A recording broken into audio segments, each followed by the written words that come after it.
одоо хил цугийн дөрвөн одоо энэ цаг 30 минутанд багтаага дөрвөн чиглэлээр хийнэ. Нэгдүгээр үзэл бодлоо чөлөөтэй илэрхийлэх хэрэг. Freedom of expression гэж байгаа тийм. Хоёрд нь эвлэлдэн нэгдэх.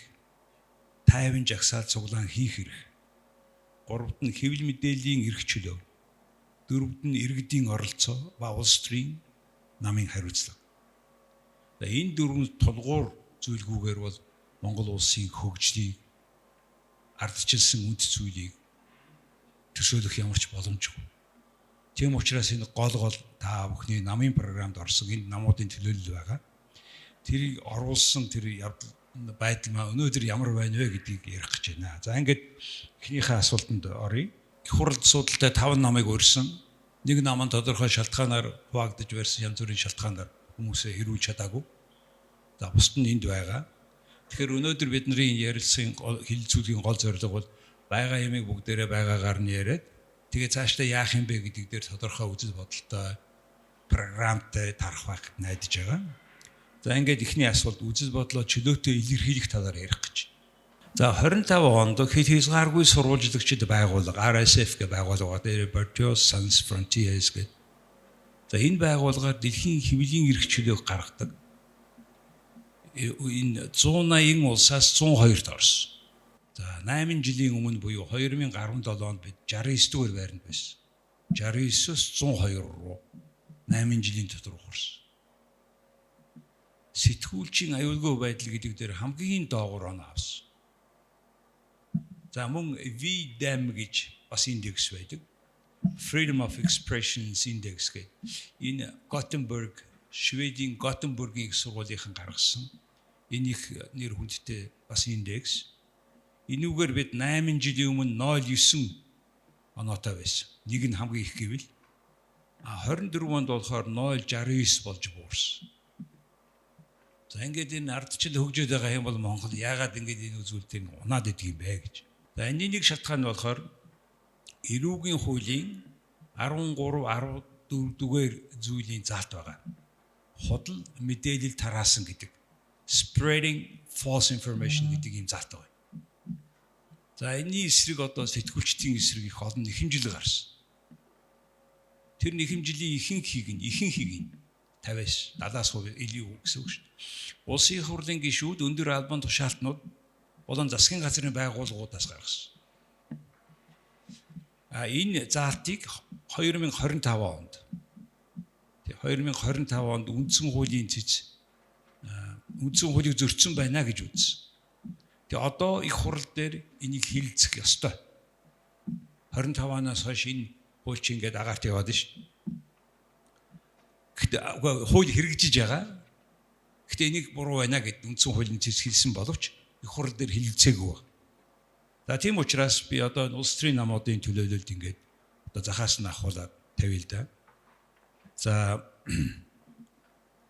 энэ танай нам энэ 13, 14 дугаар зүйлийг улс төрийн зэвсэг гэж ашиглаж байгааг одоо яаж харж байна вэ? Эсвэл өөр үзэл бодолтой байна уу? За нэгдүгээр нь хоёрын зэрэг хариулаа явчих. Тэгээ уг хуулийг хүчингүй болгох буюу эсвэл үндсээр нь шинжлэх тийм ажил хийгдэх үү? Яаж? За гэсэн ийм асуултанд хариулах уу та? Галбадрах дарга хариулах уу? За энэ өдрийн мэндийг та бүхэндээ хүргэе. За энэ асуудал их хурл дээр орж ирж байгаа. Тэгээд үндсэн хуулийн эцсийн дүгнэлтийг авч хэлцэх асуудал одоо чуулганаар ороод ингээ хилцэгдээд явж байна. Явна. Тэгэхээр миний хувь хүний бодол бол одоо энэ бол бас би бол энэ заалтыг бол бас одоо хүчингүй болох талд нь байдаг хүн байгаа. За мөн одоо улс төрчид үнийг зэвсэг болгож байна уу гэсэн энэ асуудал байна.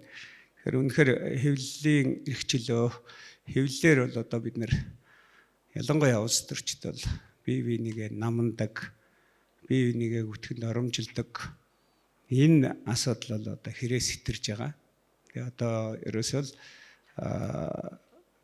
улс төрчдийн хоорондын зодон бол энэ хэвлэлээр л одоо энэ нээлттэйгээр ингэж гарч ирж улс төрч бид нар одоо нэг намд байж идэг, нөгөө намд байж идэг.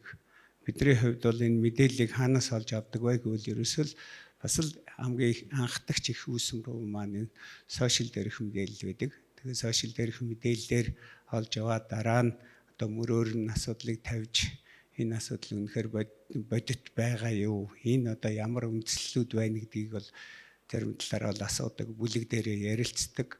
Ийм байдлаар бол энэ асуудалд орж ирж байгаа. Тэгээд энэ асуудлуудыг бол одоо бас хэвлээ эрхчлөөг бид нэр хамгаалж авах хэрэгтэй. Гэхдээ энд одоо тэр тавьж байгаа тэр гүжир гүтгэлэг тэр тал дээр нь бол одоо үнийг нэгтлэх, цаалт өгөх энэ байдлаар гаргаж ирнэ. Түүнээс ш одоо энийг одоо яг энэ шийдвэр одоо нэг хүнийг одоо бид нар бас хорьсон, энээс олж маш их том асуудлууд гарч ирсэн. За дараагийн бас сэтгүүлчдийг ч гэсэн энэ асуудлууд ингээ хөндөгдөд явж байгааг бол би бол хувь хүний хувьд ингэх юм бол одоо хэвлэлийн эрх чөлөө бол хоригдно гэж ингэж үздэг юм байна.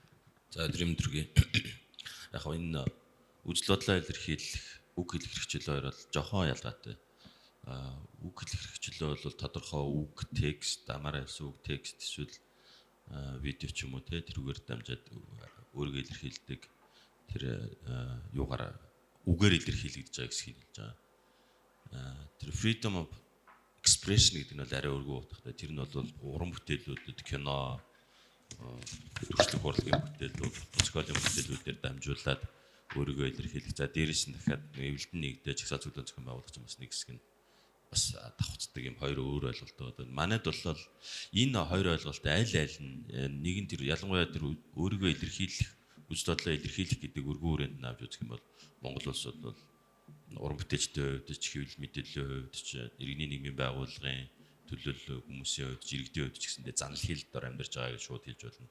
Эргүүлийн 13-14 гэдэг заалт бол удаан хугацаанд энэ эргүү хууль байж болох уу болохгүй гэдэг асуудал бол удаан хугацаанд тавигдж ирсэн. Олон улсын байгууллагууд, арчлыг дэмждэг байгууллагууд, янз бүрийн коммунитинууд бол энэ хууль чинь болохгүй байна гэж тавиад ирсэн. Тэгээ өнгөрсөн хугацаанд бол яг энэ эргүүлийн 13-14 гэдэг асуудлаар шууд одоо зөрчлийн хэрэг авсан сэтгүүлчид хүмүүстэй харьцуулах юм бол энүүгээр шалгагдсан хүмүүсийн тоон бол хэдэн 100 дахин илүү хүмүүс энүүгээр шалгагддаг. Тэгэхээр энэ бол шууд одоо эргүү хуулийн заалт, зөрчлийн хуулийн заалт болоод ингээд ороод ирсэн хуулийн заалт болоод ороод ирчихээр явах гэхээр энэ бол тодорхой эрх мэдэлтнүүд үжил бодлоо илэрхийлсэн хүмүүсийг занал хийх хэрэгсэл болж үүрдэг. Тэгээд энэ хууль бол үндсэн хуульд нийцэхгүй юм байна гэдэг үндсэн хуулийн цэцгийн дүгнэлт гарцаа одоо улсын хурал дээр хэлцэхдээ үндсэн хуулийн цэцгийн дүгнэлтийг хүлээж авах асуудлаар одоо улсын хурал дээр хэлцээд явж байхад өчигдөр дахиад хэвлэл мэдээллийн байгууллагууд бас мэдээлэл гаргасан байна. Үндсэн хуулийн цэцгийн дүгнэлт нэгэд гарцсан тэрийг улсын хурал хэлцээд явж байгаа бол тэр улсын үндсэн хуулийн цэцгээс гаргасан дүгнэлтийг хүлээж аваад тэр хуулийг л засах хэрэгтэй. Гэтэл одоо гүтгэх гэдэг өөр заалтыг дахиад оруулж ирэх санаачлаг ажлын хэсэг дээр гараад явж байгаа гэдэг хэвлэл мэдээллийн байгууллага дахиад мэдээлэл гаргацсан явж байна. Тэгэхээр энэ бол ер нь үжил бодлоо илэрхийлэх эсрэг хүнийг үгээ хэлхийн эсрэг байдаг цорын ганц институт бол төрөл гэдэг ер нь. Тэр төр дээр бол эрх мэдэлтэй хүмүүс л байгаа шүү дээ. Тэр төр гэдэг байгаа тэр бидний энэ хүний үжил бодлоо илэрхийлэхийн эсрэг зогсож чаддаг тэр институт маань өөрөө алдлагын хэрэгсэлтэй, ардтаа шүүгтэй, цагдаатай, шоронтой гэдээ явахлаар тэр хүний эрхийн эсрэг энэ арга хэмжээг яд гэхээр хуулийн заалт болгож байгаа. Тэгээд буцаагаад өөрсдийнх нь эсрэг ашигладаг төр болоод хувирчдаг. Тим төрийг бол арчилсан биш төрөл гэж байна шүү дээ ерөнхийдөө тий. Тэгэхээр бид нар бол маш тодорхой одоо үжил бодлоо илэрхийлж байгаа хүмүүсээ эрүүгийн хуулийн заалт байсантай холбоотойгоор үжил бодлоо илэрхийлэхээс айж имэддэг болж гэнэ гэдэг бол үндсэндээ бол арчлалын тулгуурлыг нурааж ял гэсэн. Тэгэхээр энэ бол цааш улс төрийн намуудын хувьд, аль ч намуудын хувьд арчсан тогтолцоогоо арчсан төрийн байгууллагыг цааш нь хадгалж хөгжүүлэх, бэхжүүлэх ёстой гэж бид гэж л байгаа бол эрүүг хуулийн залт байлгаж болохгүй. За хүн намын гишүүн Аранбаяр байна. Тэр энэ 13-14-тэй холбоотой энэ заалтыг нэн даруй байхгүй болгох хэрэгтэй. Ягд вэ гэвэл энэ бол эрүүгийн ямар ч одоо ийм хууль байх. Хуульд энэ зохицуулт нурах шаардлага бол байхгүй. Иргэний эрх зүйн зохицуултаар явж байна. Гэрийн худал мэдээлэл тараагаад гүтгэгдээд ингэ явсан бол иргэд хооронд нэр төрөө сэргийлэхээр хандаад иргэд хооронд ингээд шүүхтэлцээд явж байна. Тэрнээс биш энэ дээр бол эрүүгийн хууль гаргаж ирж ингэж яах нь дэмий. Зүгээр ингээд тайлын юмнуудыг харахаар жилд яг энэ одоо худал мэдээлэл тараасан гэдэг үндслээр үтгсэн гэдэг үндслээр хоорондоо ингээд цагдаа нөө хэрэг үүсгээд ингээд явуулсан тохиолдлууд улам нэмэгдээд байгаа юм. Өнөөдөр хэвлэлийн эрхчлүүлүүнд шууд занал хийлж байгаа. Занал хийлүүлчихэд 1998 онд хэвлэлийн эрхчлүүлүүний тухай хууль гараад энэ хуулиараа бол бид цензур гэдэг имийг л арилгасан шүү дээ. Ерөөсөд альва бүх төрлийн цензурыг хориглоно. Ерөөсөд гол санаа тэр хууль чинь тал нүр хууль гэдэг тийм ээ. Тал нүрэл хууль. Маш сайн боловсруулагдсан. Гэтэл сүүлийн жилүүдэд бол одоо энэ тэр үед байгаагүй цахим орчин гэх мэт ингээд хэвлэл мэдээллийн хэрэгсэл гэдэг чинь өөрөө нэмэгдээд түгээгч хүмүүс нь бас өөрөө олон болоод ирсэн. Тэгээд тухайн үедээ худал гэж бодоогүй итгэсэн байв яах. Гэх мэтийн ийм асуудал байгаа. Үндсэн хуулийн цэцгийн дүгнэлтийг унших юм бол яг тийм ийм байгаа. Тухайн үедээ итгэсэн бол яах. Хууль бичлэгтийн хувьд нэг ийм юмнууд байгаа. Тэгэхээр энэ залтыг ер нь эрүүгийн хуулиас нь авч хаях хэрэгтэй. Тэгээд түрүүнд бас манай модератор Жаргал сайхан гоё сэтгэл шимшрэм, зүрх шимшрэм айхтар тоонууд хэлээд шүү дээ. 69 рүү тэг 169 болсон. Өөрийгөө илэрхийлэх, үжил бодлоо илэрхийлэхийг эрхчлүү. Бид бол энэ гашуун түүхтэй улс шүү дээ. 1990 он хүртэл арчлалын ямар ч салхи байхгүй. Хаалттай. Зөвлөлт холбоот улсын дагуул улс. Дугуйрвал шоронд ордог. Чойномын жишээ бай. Сэхэтний төрөгдлгээд байж. Ингээ энэ бүхнийг энэ гашуун туршлагыг бид мэддэг учраас ирээдүйд энэ эрхчлөөгийн сайн тавьж өгсөн харамсалтай нь 2010-ад оноос эхлээд ингээд эн чинь бумигдаад явсныг одоо бид эргүүлэх цаг нь болжээ. Улсын хурал дээр эргүүлэх цаг нь болжээ. Хэвлэлийн эрхчлөөг олгох цаг нь болсон л гэж. Тэгэхээр яг энэ хуультай холбоотой таны төрийн эрхэнд асуудал эзэлж байгаа улс төрийн намууд дотроо юм уу, бүлгэрээ юм уу ийм яг энэ асуудыг дотооддоо хэрэлдсэн тийм түүх байна уу, тийм инцидент гэж ярьдаг. За баярлалаа. Үндэсний эвсэл бол ер нь үндэсний эвслийн тэргүүн өөрөө үзэл бодлоо чөлөөтэй илэрхийлэх, түүнийг дэмжих. За улс төрийн хувьд бол эрс шийдэмгийн юм шийдлүүдийг гаргадаг юм онцлогтой улс төрч байгаа. За манай улс төрийн одоо үндэсний эвслийн хувьд бол яг нам бус, нам харгалцахгүйгээр үзэл бодлоо чөлөөтэй илэрхийлэх орон зайг хайж эвлэлдэн нэгдсэн ийм одоо улс төрийн эвсэл нэгдэл байгаа бид. За яг жишээ дурдах юм бол Номтой 2 сайдын хувьд бол Монгол Ардын намд байхдаа үзэл бодлоо чөлөөтэй илэрхийлж за юу гэдгийг тодорхой хэмжээний бас удирдах одоо улсын эрхийг барьж байгаа тий удирдах албан тушаалтнуудтай нэлээд юм бас агрессив асуудлуудыг хүнддэг байсан учраас Ардын намаас бас 3 удаа за тоогийн уучлаарай 2-3 удаа ер нь бол хөөгдөж исэн. За энэ бас үзэл бодлоо чөлөөтэй илэрхийлсэнтэй нь бас холбоотой.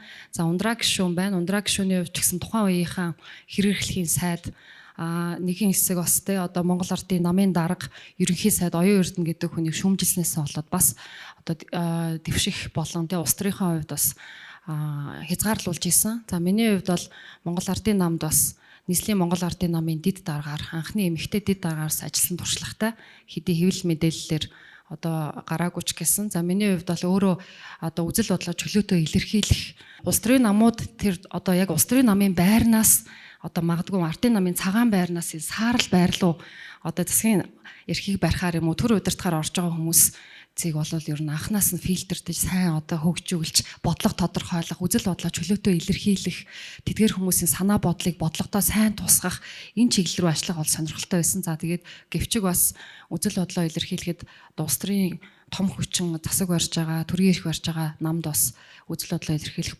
одоо ийм орон зай бол хангалтгүй байдаг. Бас түүнээсээ болоод нийслэлийн Монгол Ардын намаас өөрийн хүсэл дээр 4 удаа өргөдлөөгөө гарч ирсэн. Тэгэхээр үзэл бодлоо чөлөөтэй илэрхийлэх, үгээ чөлөөтэй илэрхийлэх. За тэгээд одоо асуудлыг боддоор хилэлцэх, боддоор үнэнтэйгээ нүүр тулах, тэр асуудлыг хэрхэн яаж шийдвэрлэх вэ гэдэг дээр ер нь улс төрийн намууд нээлттэй байж, за энэ эрүүгийн одоо ямар нэгэн заалт оруулж хааж хавчгаасаа илүүтэйгээр тухайн асуудлыг сонсож, за хилэлцдэг ийм соёлтой байх нь бол одоо манай үндэсний эвслийн бол бодлого байгаа. За баярлалаа. За яг энэ 13, 14 дугаар заалтыг энэ чинь ийм хоёр юм байгаа ш. Нэг нь худлаа мэдээлэл тараасан гэж байгаа. Дараа нь дотор нь үтгэлэг доромжил гэсэн заалт байна. За энэ үтгэлийг доромжлол гэдэг энэ эрүүгийн хуулийн иргэний хууль байсан эрүүгийн хууль руу шилжүүлснээс болоод сонин тохиолдлууд гарсан. За жишээлбэл яг энэ хууль батлагдсны дараа хэдхэн сарын дотор гэсэн залт судалгаа хийсэн 100 гаруй сэтгүүлчд эрүүгийн хэрэг үүсгэсэн. Тэгээ жишээлбэл одоо ингэсэн байгаа. Сэтгүүлчийн хэлсэн үг.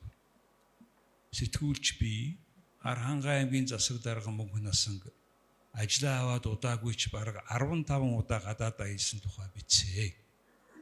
Гэтэл 15 удаа яваагүй 13 удаа явсан. Ингэхдээ зарим аял улсын төсвөр биш цаанаас төслийн шугамар орж ирсэн гэж үтгсэн. Гэх үндслээр энэ хүнийг буруутгасан. Жишээ. Одоо тооны алдаа гарсан ба шүү дээ. Тэр шалтгааны харалдаа тийм зарчмын биш тоог нэр 15-ыг одоо 13 удаа явсан хүнийг 15 удаа гэж бичдэг гэж хэлээд энэ хүнд эрүүгийн хэрэг одоо нээсэн байх жишээ. Тэгэхээр одоо энэ заалтаа болооч гэж мэрэгжилтнүүд ярьж байгаа.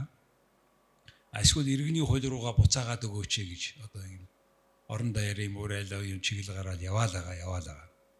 Гэхдээ одоо энэ дээр шийдвэр гараагүй одоо та бүхэн улсын хурал дээр сууж байгаа таны намууд одоо энэ дээр бүрийн шийдвэр гараагүй байгаа учраас одоо энэ улс орон даяарын чөлөөтэй мэтгэлцэх улс төрийн намуудын хооронд энийг ярилцах боломжийг хязгаарлагдмал та нарын хийж байгаа ярилцсан бол бие л одоо илүү энд ашиглаж буруутгаж байгаагаас болохоос ер нь нийгэм даяарын ямар учир нөлөө үрчүүлж байна вэ гэдгийг ярихгүй агуулгатай орохгүй энийг асуудлыг биш хувь хүн рүү ороод нөгөө аль нэг нам руу дайрсан гэдэг руугаа илүү анхаарал төлөөд яваад байгаа гэдгийг хэлмээр байна. За тэгээ ингээд нам болгоноос хэвлэл мэдээллийн хэрэгслийн чөлөөт байдлыг хангах эрх зүйн орчныг бүрдүүлэхэд яг юу хийсэн бэ гэдгийг асуулт тавьмаар байна.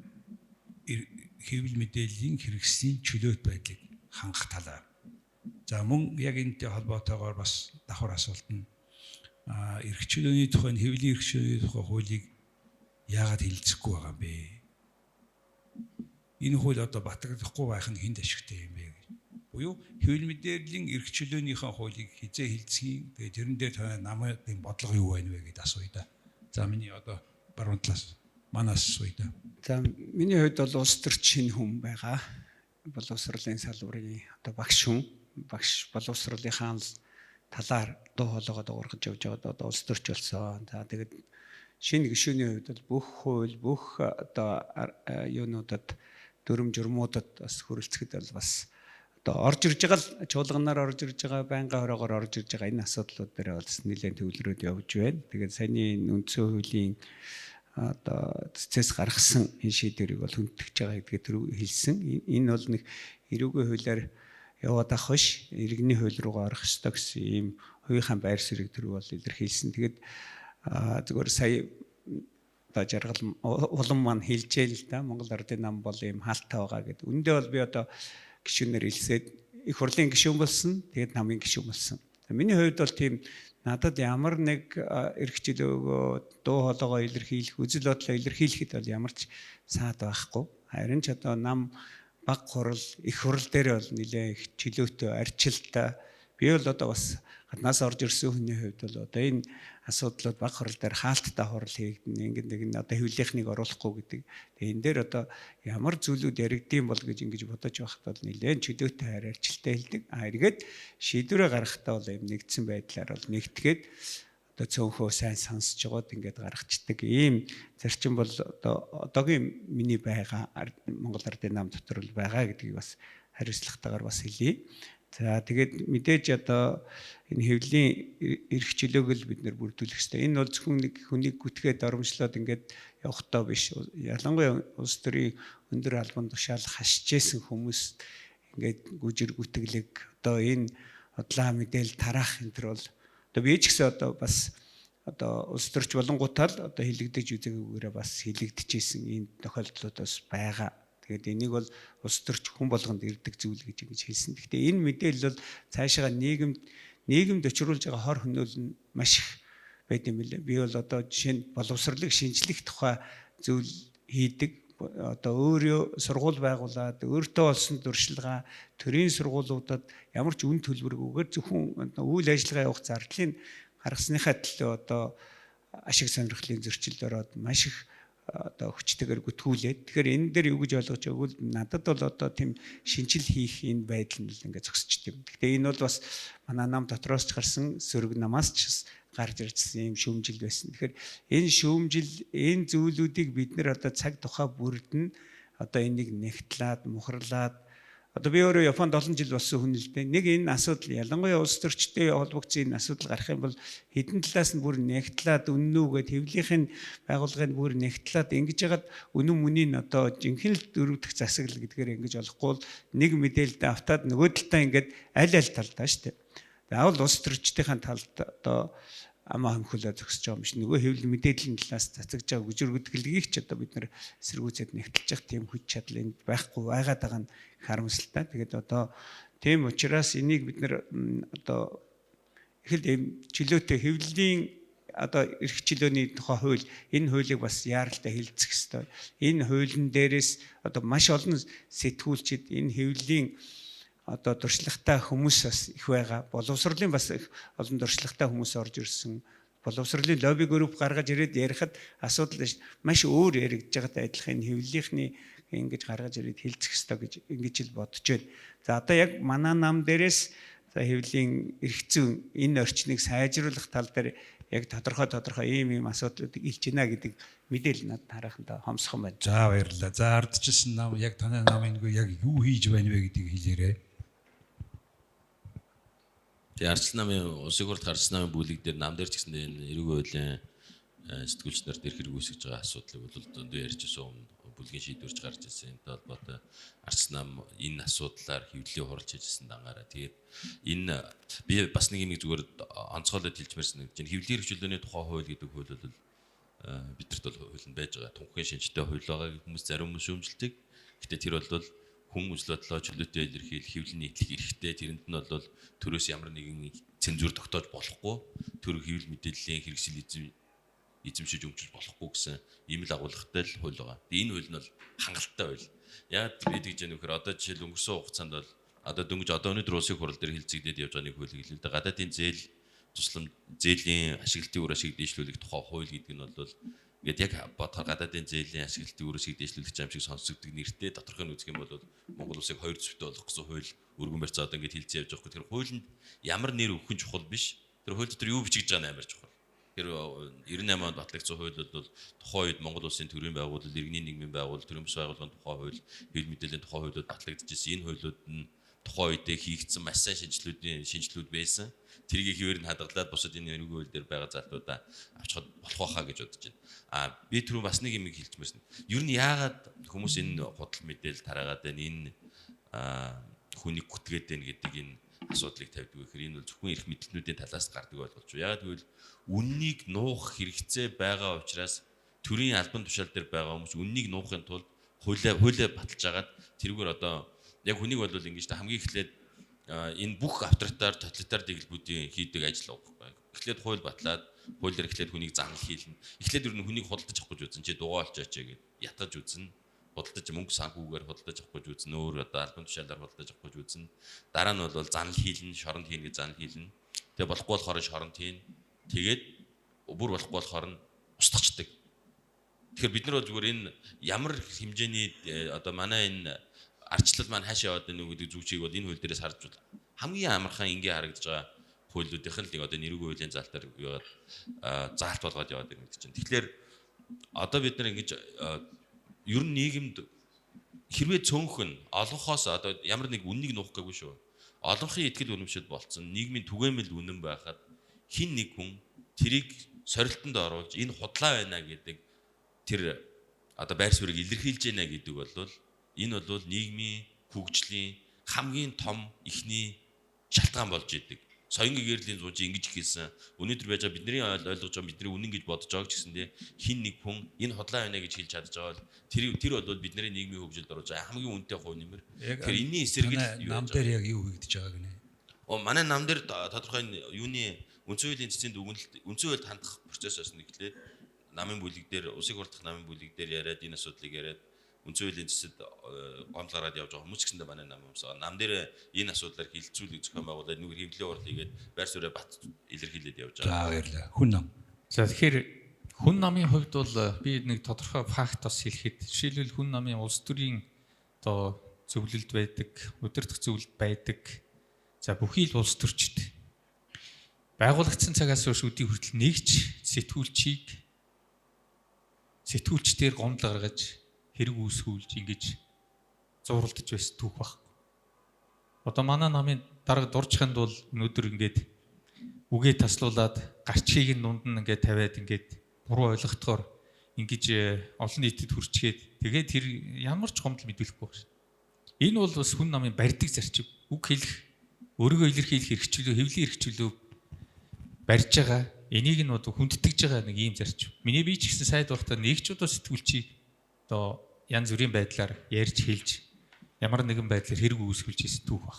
Энэ бол ерөөсөө Өндгөр сохиулсан билүү яасан бэлээ. өндгөрч зохиулж ийлаа элдв одоо троллуудаарч дайруулж ирсэн. Гэхдээ энэ бол хатуу барих зарчим.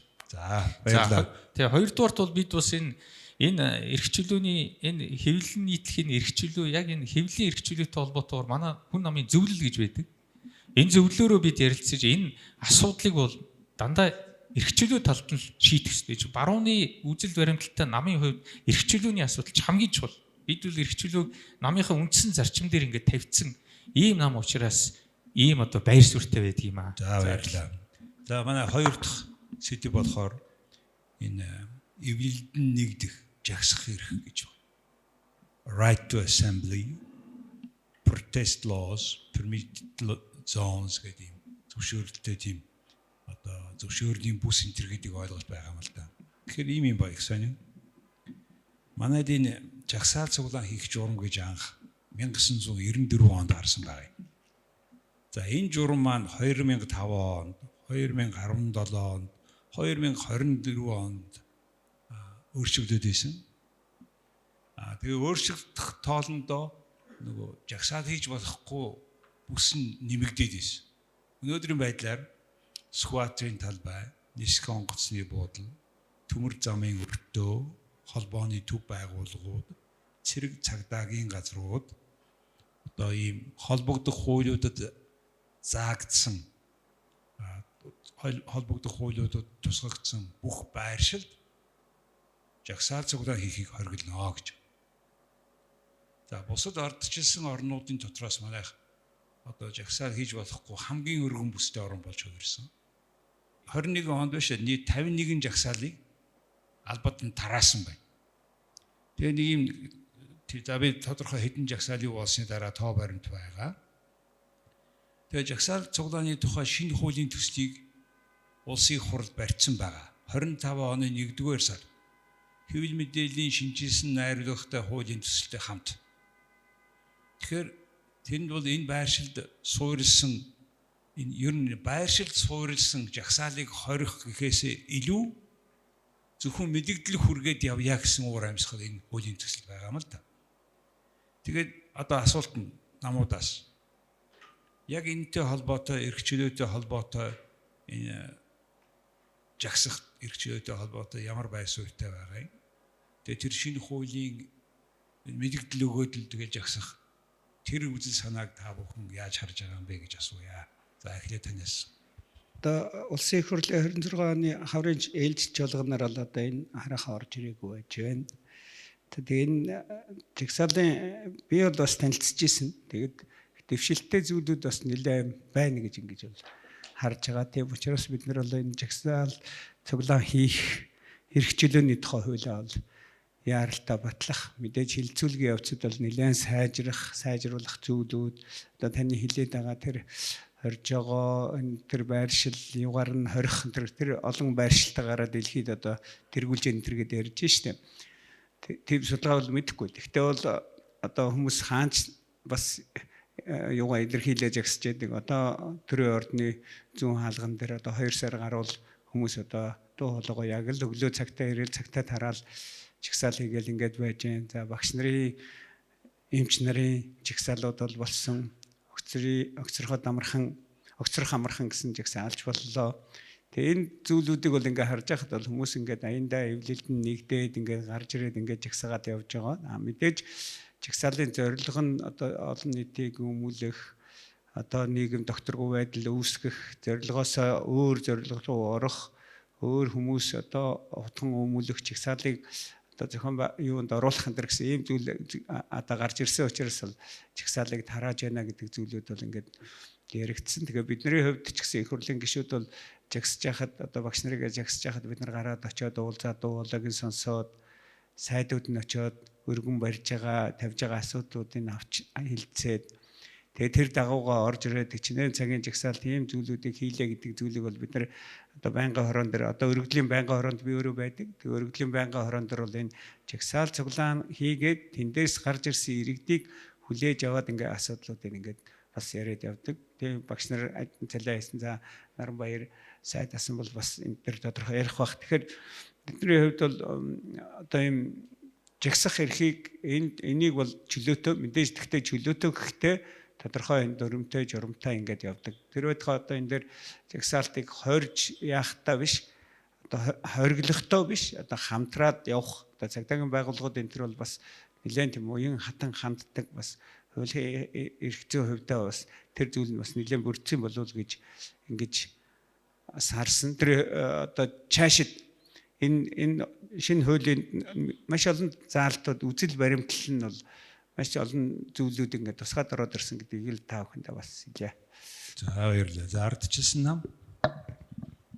Санжилд засгийн газрыг хөксруулах асуудлыг тавьсан зэгцэгч нарыг бол энэ бол одоо жагсаалыг өмнө савн болгох гэсэн, энэ бол жагсаал зэгцэгчдийн зорилгыг өөрчлөх гэсэн гэдэг үндслээр буруутгаж ирсэн тухайн үеийн жагсагчдыг.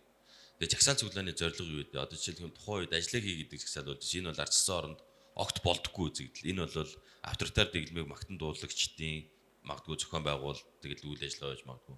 Яг тэгвэл жагсаал эвлэлтийн нэгд хэрхийн нэг нь болохоор жагсаал цуглаан зохион байгуулах. Энэ бол төрийн гаргасан шийдвэрийг эсэргүүцэх эсвэл төрийн одоо ардчилсан зарчмаар сонгогдсон, ардчилсан сонгуулиар сонгогдсон хүмүүсийг огцруулах шиг гэсэн үйл ажиллагаа байдаг. Гэхдээ хүмүүс сайн дураараа эвлэлд нэгдсэн. Зарчим нь энийг зааг ялгаануудыг л одоо яг заагийг яг зөв ондогдохгүй бол амар томсолт. Одоо жишээлх юм бол үзэл бодлоо илэрхийлэх дээр хатуу зааг ялгаа байгаа. Жишээлх юм бол зарим үзэл бодлоо илэрхийлэх шууд бүх ардчилсан оронд хоригдж байгаа. Жишээлбэл иргэний данд уриалах, терроризмыг сурталчлах, төрийн одоо айрам нь аль бие усаар батлан хамгаалах салбар нь биш хүнийг цэрэгт авах зар явуулах. Энийг бол шууд хоригдж байгаа шүү дээ. Энд чинь бол шал өөр аюулгүй байдлын шал өөр шалтгаанаар хичнээн хүн үзэл бодлоо илэрхийлэхтэй байсан ч энийг бол хуулиар хоригдж байгаа. Тэрнтэй адилхан эвлэлтийн нэгдэх эрх, тэргээ илэрхийлэлт эвлэлтийн нэгдэх эрхээ хэрэгжээд хүмүүс сайн дураараа эвлэлтийн нэгдээ жагсаал цуглаан зохион байгуулад засгийн газрын улсын хурлын гишүүдийг огцрох, улсын хурал тарах шийдвэрийг уриалж байгаа нь бол тэр жагсаалын зорилго зөв байна, буруу байна гэж хин нэг шийдэх эрх байхгүй. Тэр хүмүүс ганцхан л зааг ялгаа байгаа. Тэр хүмүүс хүчирхийлэл рүү төлөхгүй байх хэрэгтэй. Гэхдээ нэг юм бас бодож байгаа хэрэгтэй шүү. Авторитар дэглэм яагаад сүрдэг вэ гэвэл тухайн үеийн авторитар дэглэмд мөрдөгдөж байгаа хуулийг эсэргүүцээд хүмүүс хүчирхийлж яагаад арчилсан болдог тэрийг хувьсгал гэж нэрлэдэг шүү дээ, тийм. Тэгэхээр энд эвлэлтийн нэгдэх эрх гэдэг чинь арчилсан тогтолцоонд бол эрүүл үзэгдэл байдаг, авторитар дэглэмд бол хориотын үзэгдэл байдаг. Бас л яг үзэл бодлоо илэрхийлэхтэй аяжлах юм. Тэгэхээр хүмүүс үзэл бодлоо илэрхийлж байгаа нэг хэлбэр нь бол жагсаал сайн дураараа эвлэлтийн нэгдээд хамтын дуу хоолой болгоод илэрхийлж байгаа. Тэр нь 50 замаар явж явах хэвээр.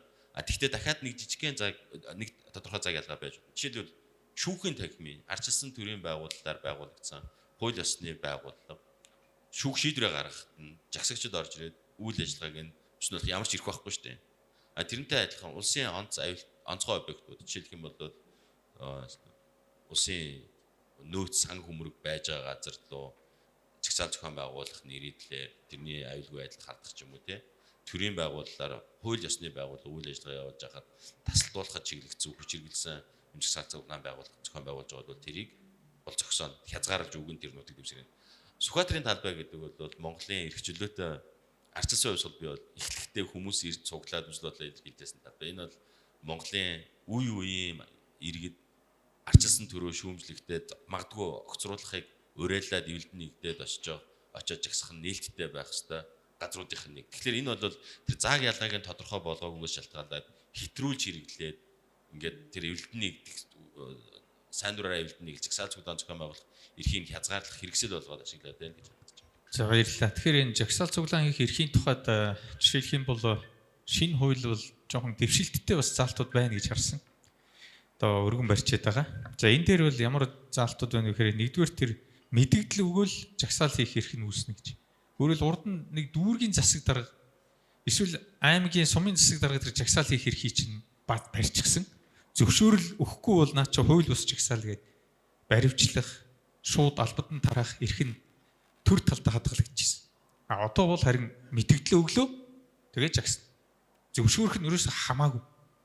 Энэ бол маш их дэвшилттэй заалт гэж харж байна. Хоёрт нь бол энэ дээр аяндаа үүссэн жагсаалын тухай гэж. Spontaneous assembly гэдэг. Энэ аяндаа үүссэн энэ жагсаалыг хүлээн зөвшөөрсөн явдал.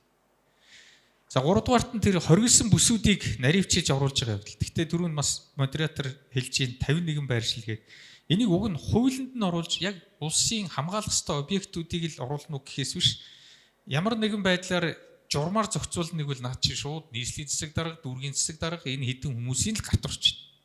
Тэгэхээр энэ хуулиар нь нарийн одоо энийг тодорхойлох ёстой гэсэн байр суурьтай байгаа. А зүгээр одоо бидний төмөр замын вокзал дээр эднэр бол жагсаал цуглаан хийж болохгүй гэдэг энэ заалт байдаг. Тэгээ энийг бол одоо ингээд амьдрал дээр харж байгаа. Тэгээ ингээ харъя л та 1917 онд Ленин орж ирээд Петроградын л тэр вокзал дээр л үгээ хэлж ирсэн. Ийм сонин тохиолдол байдаг. Тэгэхээр ер нь бол бид одоо өнөөдөр талбай гэхэд Сүхбаатарын хөшөөнөөс урагшаагаа жагсах хэрэгтэй. Хойшоогоо бий засаг талдаа бол оролддог шүү. Тэгээ бүр ингээд нарийн зааглалц. Зүүн тал нь Чингэлтэй дүүрэг, ертөнцийн зүгээр баруун тал нь Сүхбаатар дүүрэг, нөгөө тал нь Чингэлтэй дүүрэг. Тэгэхээр ингээд хоёр газраас зөвшөөрөл авах. Чагсаал хэрвээ ингээд зам гатлах юм бол нөгөө дүүрэгт, нөгөө талтаа гарах юм бол нөгөө дүүрэгт болдог ийм сонин байгаад байгаа юм л да. Тэгэхээр одоо бид энэ жагсаалын тухай энэ хуулиа нэг мөр сайн гаргаж ирээд тэгээ энэ дээр гол нь бол эвлэлд нэгдэх хэрэг, үзэл бодлоо илэрхийлэх хэрэг, үг хэлэх эрхийг нь хангах ёстой. Тэгээ аюулгүй байдлыг хангах хэрэг. Тэгэхээр 25 оны хуулийн төсөлд ердөөсөө жагсна гэдгээ мэдэгдъя. Тэгэл жагсъя л гэж байгаа шүү. Тэгээ тэр үзэл бодлыг энэ концепцийг мэдээж тэр нийгмийн аюулгүй байдалтай, бусдын аюулгүй байдалтай холбоотой тийм ийм тэр заалтуудыг яг тодорхой хэлж өгөөл тэр нь цөөхөн байхаар тэгээд зөвхөн мэдэгдэл өгөөл маргааш нь жагсчээдэг.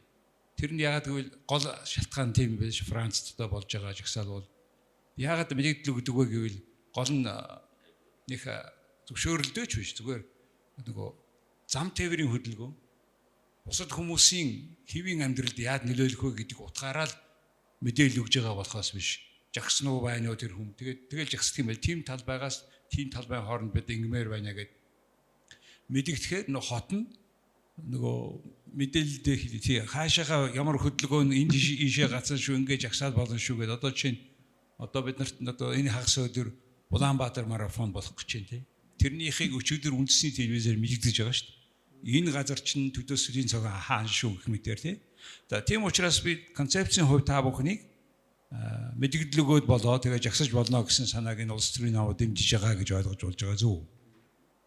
Тийм ээ. За дараагийн яг энэтэй холбоотой дараагийн асуудал нь эвлэлд нэгдэх жагсах. Мэдээж энэ жагсах эрх чөлөө хүний эрх ардчлалын суурь нөхцөл нэг сонин тоо байгаа. Нэг судалгааны институт гаргаад суугаад тоолсон байгаа. 20-оос 25 оны хооронд 5 жилийн дотор 5 яг бүтэн 5 жил 6 жил гэсэн. 1300 жагсаал болсон байна. Монгол улс. За 21 онд жагсагчдыг торгож ийсэн, саатуулж байсан 25 онд тэр засгийн газрыг огцруулсан гэх мэт түрүүний ярьсан жагсаалуудаа ингээд нийт бол нийт одоо ингээд 1300 жагсаал болсон байна. Тэгээ ийм тоо баримт байгаа юм л да. Жишээ нь 1364 жагсаал болсон. Тэрнээс яг 157 бүртгэлтэй байсан. Бос нь бүртгэлгүй байсан. Өөр нэг юм энэ олон жагсаалаас нийслэлд 1198 болсон. Орон нутагт 166 болсон.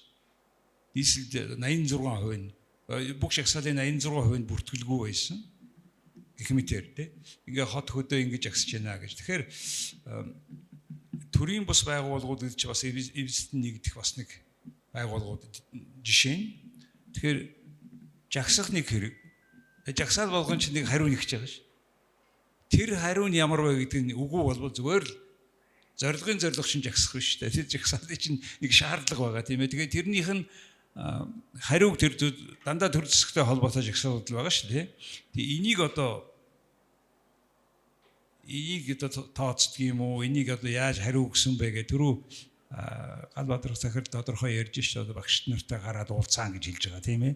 Гэх мэт тэгээд энэ жагсна гэдгийг төр засаг нь шийдэх юм уу? Эсвэл одоо жагсаалынх нь шаардлагыг яаж буцаагаад хангах хэрэгтэй юм бэ гэсэн тийм хууль зүйн заалт юм хүм одоо онцгой тийм юм байна уу үгүй юу гэсэн. Энд чинь иргэд чинь ингээд заримдаа ингээд талбайд хүртэлж 100,000 гараад жагсаж шít. Нэг юм шаардж. Тэрэнд хариу өгөх ёстой юм уу, ёсгүй юм уу, яах юм бэ гэдгийг ямар нэг хэмжээгээр хуульчлагдсан, хараамлсан тийм чиглүүлсэн юм байна уу, байх ёстой юу гэсэн асуулт тавигдаж байна. За тэгэхээр жагсаал болгон өөрийн гол зорилгоо хууль эрх зүйн хүрээнд томьёолоод яг энэ заалтыг ингэж өөрчил эсвэл цалин өсөг ингэдэг маш тодорхой ийм шаардлага тавьж байгаа ийм жагсаалын тухайд бол төрийн байгууллагаас зайлшгүй хариу үйлдэл үзүүлж хариуг нь өгөх ёстой. Захиргааны ерөнхий хууль дээр ч байгаа шүү дээ. Иргэдийн дуу хоолой энэ чинь бүгд яаж хэд хоногийн дотор өргөдлийн гомдлын хариуг өгдөг, өргөдлийн гомдлын тухай хууль. Миний бие бол одоо сайдаар ажиллаж байгаа хугацаанд багш нар ингээд жагсаад шаардлага маш тодорхой тавьж ирэх үед бол гарч уулзаж шаардлага нь хүлээж авч ирсэн. Авангуудаа засгийн газарт оруулж энэ асуудлыг ярьж ирсэн. Сүүлдээ төсөв тусах асуудлыг ирсэн. Ингэж явж тэгээ шаардлага нь хангагдсан гэж үзээд 11 сарын 5-ны өдөр 2025 оны 11 сарын 5-ны өдөр багш нарын ажил хаялт зогсож ирсэн ийм түүхтэй. Тэгэхээр энэ шаардлагууд нь өөрөө тодорхой байх хэрэгтэй. Юу шаардаад байгааг нь мэддэхгүй 2-3 өөр шаардлага гараад нэг тал нь ажиллаа нөгөөх нь ингээд үүмлэгдсэн ч гэсэн тэн дээр гараад одоо юу хариулах вэ? Тэгэхээр эн чинь өөрөө захиргааны процедурын хууль, төрийн албаны тухай хууль, өргөдөл гомдлын тухай хууль, бусад үндсэн хууль гэдэг бүх хуулиудаар ингээд зохицуулагдсан харьцаа учраас энэ хүрээнд бол төр өөрөө хариугаа өгдөө гэж ингэж ойлгож болно. Жагсан болгонд нь шууд хариу ингээд ийм заалт дэлхийн хаанч байхгүй шүү дээ. Тодорхой шаардлагатай л бол байж идэг. Тэгэхээр зэрэг ийм одоо байна гэж харж байна. Зүгээр цаашдаа бол бид энэ жагсаалын энэ одоо ингээд сая ингээд тоог нь сонсоод нийслэл дээр байж штэ. Хүн амын ихэнч байж гэн асуудлын ихэнх нь энд байж штэ. Ер нь хүмүүс өөргөө илэрхийлж байгаа чинь ингээд төрийн байгууллагт яаж илэрхийлж байгаа гэхэл хэрэгтлээд нэг бичиг өгж байгаа штэ. Албан тушаалт нөгөө энэ миний өргөдлийн гомдлын над ийм асуудал тулгараад байна. Тэгээд нөгөө 11 одоо манай дэд 11 гэдэг утсаар хандж байгаа шүү дээ. Тэгээд болохоо болж байгаа. Тэгээд тэр нөгөө төрийн байгууллагын албан тушаалтанд эсвэл төрийн байгууллагад ажиллаж байгаа хүмүүс дээд албан тушаалтанд ингээд бичгээр хандаад яваад байгаа. Очоод уулзж байгаа, цаг аваад уулзаад нөгөө асуудлаа танилцуулж байгаа. Тэгээд хүлээж авахгүй болохоор ингээд цаашаа гүнзгийрээд явж байгаа. За тэнгууд нь бас өөргөө илэрхийлж байгаа нэг хэлбэр нөгөө сая бас хэлж байна. Тэгвэл би ажилдаа явахгүй шүү гэдэг байсвал болж байна. Тэнгүүтээ да бүгдээрээ нийлээд хэвлэлийн баг хурлаа. Одоо жагсъя болохоо энэ чинь ингээд асуудлыг илүү том хүрээнд илүү хамтын болгоод ингээд асуудлыг тавиал явж байгаа. Тэр нь бол төрийн байгууллага бол одоо ингээд албан бичиг өгөхөөс нь эхлээд хариу өгөх ёстой, үүрэгтэй тодорхой хугацаанд тэрийг судлаад тэр хариу өгж байгаа нь дандаа зөвшөөрнө гэж суудахтай биш. Зүгээр ямар ч үсгсэн хариу өгөх ёстой. Жагсаал цуглаан ч гэсэндээ бас ялгаагүй тэр хамтын нэг өөрсдөө илэрхийлээд нэг асуудал тавьж байгаа тэнд нь хариу өгөх ёстой. Гэхдээ жагсагчдын бүх одоо тавьсан шаардлагыг бүгдийг хүлээж авах ёстой гэсэн утгатай биш. Гэхдээ энэний цааталд нэг л юм сорилтонд орж байгаа. Тэр төрийн албан өндөр албан тушаал дээр ажиллаж байгаа, төрөг төлөөлөд ажиллаж байгаа хүмүүсийн эрх зүйн чадамжийн асуудал бол ардталт нь тавигдж байгаа. Тэгвэл олон нийтийн эсэргүүцэлтэд тулгараад байгаа улс төрийн албан тушаалтнууд ялангуяа засгийн газар бол жагсагчдын тавьсан жагсаал тавьж байгаа шаардлагыг хүлээж авах уу? Эсвэл хүлээж авахгүйгээр ингээд цаашаа явна гэвэл тэр олон нийтийн дэмжлэггүйгээр миний тэр эрх зүйн чадамж байгаа юу гэдгийг одоо засгийн газар бол парламентаас асуух хэрэгтэй. Тэгээд орж байгаа бол жагсагчдын дандаа зөв өгсөн бас утга байхгүй шүү дээ. Гэхдээ тэр шаардлагыг тавиад хүмүүс нэмэгдээд байна гэдэг чинь тэр хүмүүс буруу болохгүй байгаа даа гэсэн үг. Тэгэхээр тэр дээр ирээд нэг бол огцрох, нэг бол жагсагчдын саналыг хүлээж авах гэсэн хоёрхан сонголтын өмнө ирэхээсээ өмнө улс төрчид юу хийгээд байна вэ гэхээр энэ жагсаалыг тараачаа гэж яг нөгөө нэг үг хэлж байгаа хүнийг үгийг хэлүүлэхгүй болгочоо гэдэгтэл яг адилхан л арга хэмжээнүүд аваад байхгүй. Тэгэхээр жагсаал бол ямар ч жагсаал тэр зорилго нь зөв байна уу буруу байна уу гэдгийг шаардлага нь зөв байна уу буруу байна уу гэдгийг улс төрийн юм уу төрийн албан тушаалтан тодорхойлдог зүйл биш. Тэрэнд харин ямар хариу бол заавал өгөх ёстой. Ямар хариу өгөх нь бол тэр улс төрийн албан тушаал дээр ажиллаж байгаа хүмүүсийн сонголтын асуудал. Жагсаалын хор уршиг гэдэг бас асуудал байна тий. Одоо жагсд маань ингээд одоо энд нэг хэдэн 2 сар гараа жагсж байна. Тэгээ одоо энэ хүмүүст одоо ямар асуудал учраад байгааг тэр шийдэх хүмүүс нь гарч ирж шийдэх ёстой. Түүнээс ийм удаан хугацаанд эрүүл мэндээр хохирно энэ хүмүүс. Багш нар ажил хийхэд нэг 7 хоног ажил хийхэд хүүхдүүдэд ямар хоцрогдол үүсэх үү гэдэг асуудал. Тэгэхээр багш нар бол ажиллаа хайн, эмчнэр ажил хайна гэдэг бол нэг маш хор уршигтай асуудал байгаа. Тэгэхээр энэ асуудал эхлээд бол тэр Монголын багш нарын боловсрол шинжилгээ ухааны үйлдвэрчний хэвлэлээс л асуудлаа тавьж орж ирсэн. Тэр асуудал дээр бол бид нар бас шуурхаа засаг, шуурхаа хөдлөөд асуудлуудыг авч үзээд тэрийг шийдэх уг нь болцоо байсан болов уу гэж би харж ирсэн. Тэгээд энэ асуудал нь олигтой хилцэлд хүрч чадаагүй учраас ялцгүй багш нар гарч ирж тодорхой цагаар суулт болсон. Суулт нь цаашаа ажил хаялт болсон. Ажил хаялт нь явж байгаа нэлээ хурцтмал үе болгож байгаад бид нар энэ асуудлыг шийдсэн. Тэгэхээр бид дараа нь бол бас ярьж исэн засгийн сангийн сайд, одоо боловсролын сайдуудаас би сонсож байхад энэ асуудлыг анх одоо шин төсөв батлах гэж орж ирэхэд төсөвдөр асуудлууд яригдж явах үед энэ асуудлуудыг нэлээ бид нар авч хэлцээд өмнөөс нь гаргаж ирээд аль нь өнгөрсөн хаврал яригдчихсэн энэ асуудал гарах нэ гэдэг асуудал. Тэгээ мэдсээр засаг хөдлөөгөөс энэ асуудал ингээд цаашаа хөндрөөд явсан. Энэ нь бол тэгээ тодорхой зорилготой. Тэгээд жагссан багш ажилчдын маань цалин нэмэгдсэн. Тодорхой одоо боловсролын салбарт энэ бол маш том хөшүүрэг болсон гэж ингэж харж байгаа. Тэгэхээр бид нар бол энэ зохион жагсаалуудын цаад зорилгыг үзээд энэ дээр одоо улс төрчид тэгээд төрийн байгууллага бол маш хянамга байгаад маш ихнээс нь эхлэхэд нь энэ асуудлуудыг л нухацтай авч хэлцээд тавиад байгаа асуудлуудыг нэг тодорхой болгоод тэгээд улсын төсөвтэй, улсын хүчин чадалтай одоо цаана очир хор хохирлыг ингээ сайн ойлгуулад одоо хичээл хаях нөхцөлд очих юм бол одоо ийм зүйл болно гэдэг одоо хичээл тасарснаас л ямар их хоцрогдол үүсээд байгааг багш нар яриад энийг одоо энэ жилдээ нөхөж чадах уу гэдэг хоцрогдол. Энд чинь тэгэл ирээдүйн болсон Монгол орны хүүхдүүдэд маш том тийм охирол болоод үлчиж байна. Коронавигийн үе байна гэдэг шиг. Тэгэхээр бид нар өрчилж энэ зүйлүүд дээр мэдээж жагсаал бол мэдээж яаж гарч ирэх үү гэдэг нь гэхдээ эхэлж дандаа тийм хилцэлтэй ийм тодорхой зорилготой юм зүйлүүд байна. Зүгээр тодорхойгүй одоо жагссан болгонд гэдэг юм уу энэ асуудлуудыг бол бид нар бас одоо тодорхой уулзаад энэ асуудлуудыг бүр хэвлэл мэдээлэлтэйг очиж жагаад ямар зорилгоор яваад байгаа гэдэг энэ асуудлуудыг зөвхөн улс төрийн зорилгоор хүнийг харлуулах зорилгоор эсвэл өөрсөндөө нэр хүнд олж авах зорилгоор ч гэдэг юм уу бас олон төрөл байж байгаа ингэж ялгаж салгадаг байх нэг чухал юм байл. За баярлалаа. Тэгэхээр жагсаал альва жагсаал зорилго нь тодорхой байвал хурдан хариу өгөх боломжтой, хурдан хариу өгөх ёстой.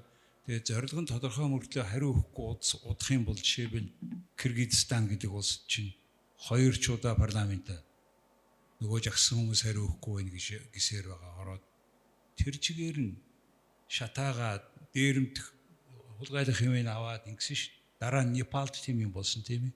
Тэгэхээр энэ жагсах хэрэг жагсаалынхын эрх нь шаардлага нь тодорхой байх. Тэрэнд нь төр засаг нь хурдан хариу өгөх бодитойгоор үгүй юм бол үр дагавар нь одоо иймэрхүү байх ийм байдлыг бид энэ улс орондоо хүсэхгүй байгаа шнэ мэдээж тийм ээ. Тийм учраас энэ хөл дээр бид одоо ингээ хурдан гаргаж өгөх хэрэгтэй байна гэдгийг хурл судалтай байгаа намууд хэлж байгаа маа. За өнөөдрийн манай ярь тохирсон 3 дахь сэдэв болохоо нөгөө энийг арай илүү тод хэлж байгаа. Press freedom гэдэг хэвлэлийн эрх чөлөө гэж. За энэ дотор би ямар судалгаагаараа гаргасан юм ярьж байгаа байхгүй энийг энэ судалгаанд суурилсан ийм залуучуудын боловсролын төв тийм ээ. Тим газар тим гэсэн судалгаа байгаа байхгүй. Тэгээд за одоо ингэж IRI-гийн ийм зураглал ийм пол хийгээ судалгаа хийсэн. Тэгсэн чинь өнөөдөр Монголд 389 мэдээллийн хэрэгсэл бүртгэлтэй байна. Өмчлөл болон улс төрийн харилцаа нь редакцийн тусгай байдлыг алдагдуулж байна гэж үзэж байна. Яагаад гэвэл намууд өөр нэрээр буюу одоо проксигоос дамжуулаад мэдээллийн хэрэгслийг хянах өмчлөлийг нь бүдэргүүрийг сонирхол байна гэж үзэж байна. За хэдэн жилийн өмнө бас 400-аад мэдээллийн хэрэгсэл байна. Тэрний 75% нь улс төрчид эзэмшиж байна. Ялангуяа Монгол улсын нөгөө 3 том албан тушаал ичний аждаг хүмүүс өөрсдийн хэвлэл мэдээллийн хэрэгсэлтэй байна гэж ярьж байгаа шүү дээ. Ярьж байгаа ч байгаа тодорхой одоо ингээд байсан одоо байгаа. Тэгэхээр 98 оны хэвлэлийн эрх чөлөө дэд тухай хуулийг тийм солих хуулийн төслийг гаргачаад явж байгаа. 2024 онд 98 оныхон хэвлэлийн эрх чөлөөний тэр нөгөө тавчхан хууль гэдэг тэр Наранбаатар сайд ярьсан шүү дээ. 24 онд хууль зүйн яам боловсруулсан 25 оны 1 сард улсын хурлд өргөн барьсан. За энийг бол одоо энэ улс төрчид хүрхээс айгаад юм уу цэргээд янз бүрийн шалтгаанаар нөгөө ахаад нийгмийн хэмжээнд хил зүйлийг тодорхой явахгүй байгаа учраас дэндүү эмоц сэтгэл хөдлөл оролцоод байгаа учраас энийг ингээл удаал яваад байгаа. Энийг одоо хизээ хилцэхөө гэдэг их чухал байгаамаа. Тийм учраас тэр төслийг иргэний нийгмийнхэн болохоор цоорхой байна гэж үзэж байгаа. Одоо байгаа төслийг. Тэгээ энэ иргэдийн хэлсэн юмнуудыг хэлж ин жишээлбэл ийм юм хэлж байгаа. Хэвлэл зүйн тодорхойлолтыг тодруулахаа гэж definition of journalism энийг тодорхой болгооч. Хоёр дахь нь мэдээллийн хэрэгслийн хараа тус байдлыг хараа тус байхыг баталгаажуулах хэрэгтэй байна. Тэгэхээр улс төрийн том албан тушаалтан улс төрийн намын удирдлагуудаас одоо ингээд энэ аль зэрэг хараат байх юм бэ те хэрвээ хэвлэл мэдээллийн хэрэгсэл эзэмшиж байгаа бол эзэмшиж байгаа. За дараа нь сэтгүүлчдийн их сурвалжаа хамгаалах хэрэг гэж байна. За энэ чинь өг нөхгүй гэдгээр их том асуудал гараад байгаа. Дараа нь мэдээллийн хэрэгслийн өмчлөлийг ба санхүүжилтийг бүрэн ил тод болгох. Өмчлөгчд улс төрийн хамааралтай болохыг яаж ил тод болгохыг илүү тодорхой болгооч гэсэн ийм заалтууд дээр иргэний нийгмийнхэн дүгнэлт өгчөөд байгаа шүү дээ энэ хуулийн дээр чинь. Тэгэхээр одоо яг энэ талаар одоо нам болгоны байр суурийг сонсомоор байна. Бас нэг онцлог нь жишээлбэл 148 мэдээний хэрэгсэл news outlet гэдэг байгаа юм. За энэ 148 мэдээлэл гаргадаг энэ хэрэгслийн 94% хувийн эзэмшил юм байна. Тэр нөгөө үндэсний телевизэн тэрийг нөгөө бас байгаа. Тэднийг хэлж байгаа хувийн биш гэдэг. За ингээд бүх энэ хэвлэл мэдээллийн хэрэгслийн 94% нь Facebook дээр байна гэж байна. Тэгэхээр бидний хяндаггүй тийм боломжгүй асуудал гарч ш. Бодит тийм байгаа байхгүй юу? Тэгээд редакцийн зөвлөл, редакцийн бодлого, ёс зүйн стандарт гэж байдаг. Энийг илэрхийлээгүй байна гэж. Ялангуяа сошиал медиа дээр байна. Олон тодорхой вебсайтууд бид ингэн тэгнэ гэсэн заалт өөрийгөө илэрхийлсэн заалтууд байгаа юм. Тэгээ ийм нөхцөл байдлаар танай нам сошиал медиа платформууд дээрх худал мэдээллийн түгээлтийг яаж багасгах төлөвлөгөөтэй байна вэ? Худлаа мэдээлж байгаа, гүжирдэж байгаа түрүү таны ярьсан энэ асуудлыг энэ юм нэг талаасаа эрх чөлөөтэй боловч нөгөө талаасаа худлаа мэдээ гаргаж хүн гүтгэж байгаа энэ асуудалд танай нам яаж хандах гэж байна вэ гэж. За эхлээд хүн намаас одоо зүүн талаасаа хэлье. За баярлалаа. Тэгэхээр энэ хуулийн төсөл 24 онд яригдаад 25 оны 1 сард засгийн газраас өргөн баригдсан. За энэ үед бол хүн нам, ардчсан нам, за мөн одоо Монгол Ардын намын ийм хамтарсан засгийн газар байсан. Энэ хууль одоо ягаад их хурл дээр ингээ гацчаад байгааг би сайн ойлгохгүй байгаа. Тэгээ хэд хэдэн заалт нь их чухал юм байна гэж хараад тэр сэтгүүлчийн дээр мэдээллийг их сурвалжаа хамгаалах эрхийг нь сайтар хангаж өгсөн энэ заалт. Хоёрдугаарт нь болохоор зэрэг одоо энэ цахим орчин тухайн үед медиа гэж байхгүй одоо ийм байгаагүй үед гарсан энэ хуультай харьцуулахад энэ талаасаа бас нэлээд заалтууд нь сайн орсон юм уу? За ёс зүйн мэргэжлийн зөвлөл гэж юм байгуулах тухай бас бий. Тэгээ энэ бол бас зөв ажиллавал бас их зөв ийм зарчим гэж харж байгаа. Тэгээ мэдээж одоо эзний сэтгүүл зүй гэж яригдж байгаа өнөө үед хэн нэгэн этгээд хэн нэгэн хүн өөрийн нэрээ нууцлаад жинхэнэ эзэн тэнд одоо энэ бүртгэлтэй эзэн энэ гэдэг энэ тогтолцоо маань өөрөө эзний сэтгүүл зүй рүү ороход сэтгүүлчид бас энэ үнний дуу хоолой биш одоо эзний дуу хоолой болдог, намуудын дуу хоолой болдог. Ийм одоо намуудын хоорондын зөрчил рүү давхиад орчдөг. Ингэснээрээ иргэд тохирдог ийм гажиг тогтолцоо үүсчээд байгааг засах гэж оролцсон нь бол сайн хэрэг. Гэхдээ бас энэ төрийн бус байгууллагуудын өнөөгийн энэ шүүмжил бол зүйтэй байна. Энэ чинь бүрэн биш байна. энийг яг одоо тэг үнэхээр ил тод болгох гэж байгаа бол энийг ил тод болгосон шиг болгох гэж энэ шаардлага бол зөв. Тэгэхээр хүн номын байр суурь бол энэ мэдээллийн яг энэ эрхчлөөний энэ хуулийг яг хөө 98 оны энэ хуулийг бол муу хууль гэж хэлэхгүй. Тийм ээ? Төрийн өмчийн байсан энэ телевизийг одоо мэдээллийн хэрэгслийг олон нийтийн өмчийн болгосон. За ингээд яваад байгаа. Гэхдээ ингээд олон жилийн дараа эргээ харахад яг одоо олон нийтийн өмчийн байж чадж гин үү? Мөнгөө цуглуулж амьдрч чадж гин үү? Яахаараа олон нийтийн өмчийн гэж хэлчихээ баахан юу авдаг? Хураамж авдаг мөртлөө яахаараа реклам зар сурталчилгаа явуулаад байгаа. Тэгээ тэрнгээрээ амьдрдаг болчихсон. Ийм нөхцөл байдалтай ингээд байна. Тэгэхээр зэрэг энэ дээр бас нэлээд тийм дөрвтэй шинжил хийхгүй бол болохгүй байна. Энэ нөхцөл байдал чи өөрөө бас тийм сайнгүй байна гэж харж болох ус байна. За тэгээд ялангуяа Facebook-ийн орчин орж ирсэн энэ SNS буюу захим сүлжээний энэ орчин чинь өөрөө худал мэдээлэл үнэн мэдээлэлээс 6 дахин хурдтай тардаг гэж. Энэ орчин бий болчиход хин ч гэсэн шеэр хийгээ шууд ингээд мэдээллийг тарах хэрэгтэй болсон. Энэ орчин дотор хин ч гэсэн одоо трол хийж чаддаг болсон. Тэгээд нөгөө орчин үед яриад байгаа когнитив дайн гэдэг юм чи энэ дэр үүсчихэд. Өөрөөр хэлбэл иргэдийн үзэл бодлыг нэг л мэдхэд өөрчилсөн байдаг. Айгүй олон троллууд, айгүй олон хүн ингээд бичээд байгаа юм шиг ингээд болоод ирэхээр ард иргэдийн санаа бодол нэг мэдхэд хуурцсан байдаг. Ийм одоо шинжтэй болоод байгааг бид бас анхаарах хэрэгтэй. Тэгэхээр зэрэг үүнээс сэргийлэхэд бол бид одоо яг хамгаалаад байхдаа биш сөрөн дэсвэрлэх чадвар гэж ярьж. Худал мэдээллийг ялгаж чаддаг. Одоо ингээд зөвхөн гарчгийг уншаал явуулчих шээ. Ялангуяа залуучууд бол нөгөө TikTok-ийн нөлөөгөөр эхний 2-3 секундыг үзэл ингээд цаашаа явчихна. Ерөөсөө 3 секундын үзэлт нь өндөр тэгээд цаашаа байх. Өнөөдөр ийм нийгэм болцсон байна. Зөвхөн гарчгийг уншаад дуустал нь уншихгүй учраас маш хэмжээний одоо юу болж байна. Хуурамч мэдээлэл тарж. Зөвхөн гарчгаар нь үнэлж байна. Дөрөнд би хэлсэн шүү дээ. Доржиханд дараагийн бас жишээ хэлж ирсэн. Тэгэхээр энэ нөхцөл байдал донд бид бас literacy, нөгөө media literacy буюу одоо энэ цахим орчинд юм хэвлэл мэдээллийн орчинд үннийг эргэж хайж олж чаддаг ийм хэрэглэгч буюу иргэдтэй байх нь чухал. Энэ боловсролтой шууд холбогдно. Тэгэхээр бол цахим сүлжээнд буюу нийгмийн сүлжээ буюу SNS орчинд хүүхдийн оролцоог зохицуулах тухай хуулийн төслийг бол бид бас санаачлаад өнөөдөр парламентаар оруулаад энийг ердийн гурмаар хэлцэнэ. Яаралтай гурмаар ерөөсөй байж болох нийгмийн консенсус буюу зөвшөлтсөл үүсгэж бид энэ дархлааг бий болгох юм байна. Энэ сөрөн дэсвэрлэх чадварыг бий болгох юм байна. Аливаа зүйлийг дуустал уншиж үзээд өөрийнхөө сэтгэлгээгээр анализ хийж чаддаг хүмүүсийг бий болохгүй байна. Финландд яг энийг хийгээ явж байна.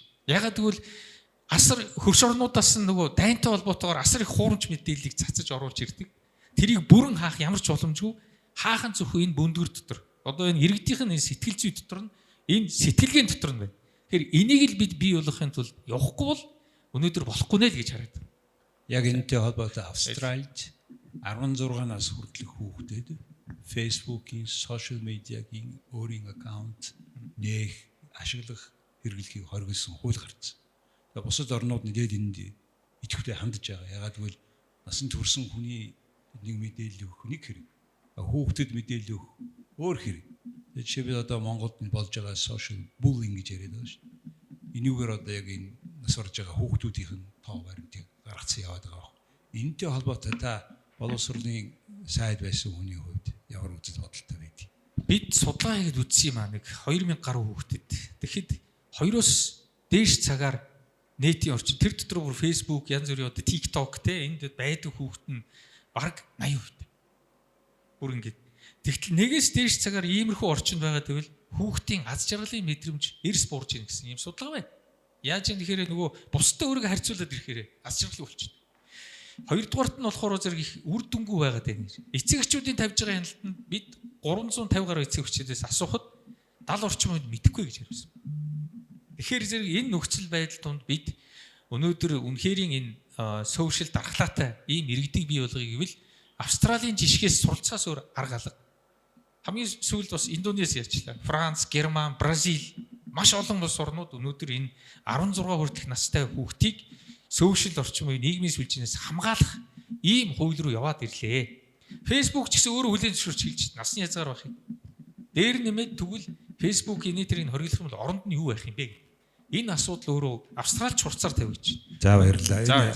Яг би зүгээр хүн гол юмнаас түр хазаагаад боловсролтой холбоотой ярьчлаа. Ер нь бол бид өнөөдрийн яриаг улс төрийнхөө намуудын институцийн хувьд хөгжүүлэхэд юу саад болж байгаа юм бэ гэдгийг ярьж байгаа байхгүй.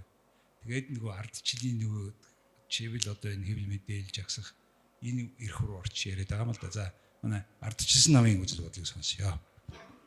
Яг би энэ дээр хэд юм бэ? Хэвлэл мэдээллийн эрх чиглэлийн тухай шүү дээ тий. Онцлоё гэж одоо тэмдэглэжлээ.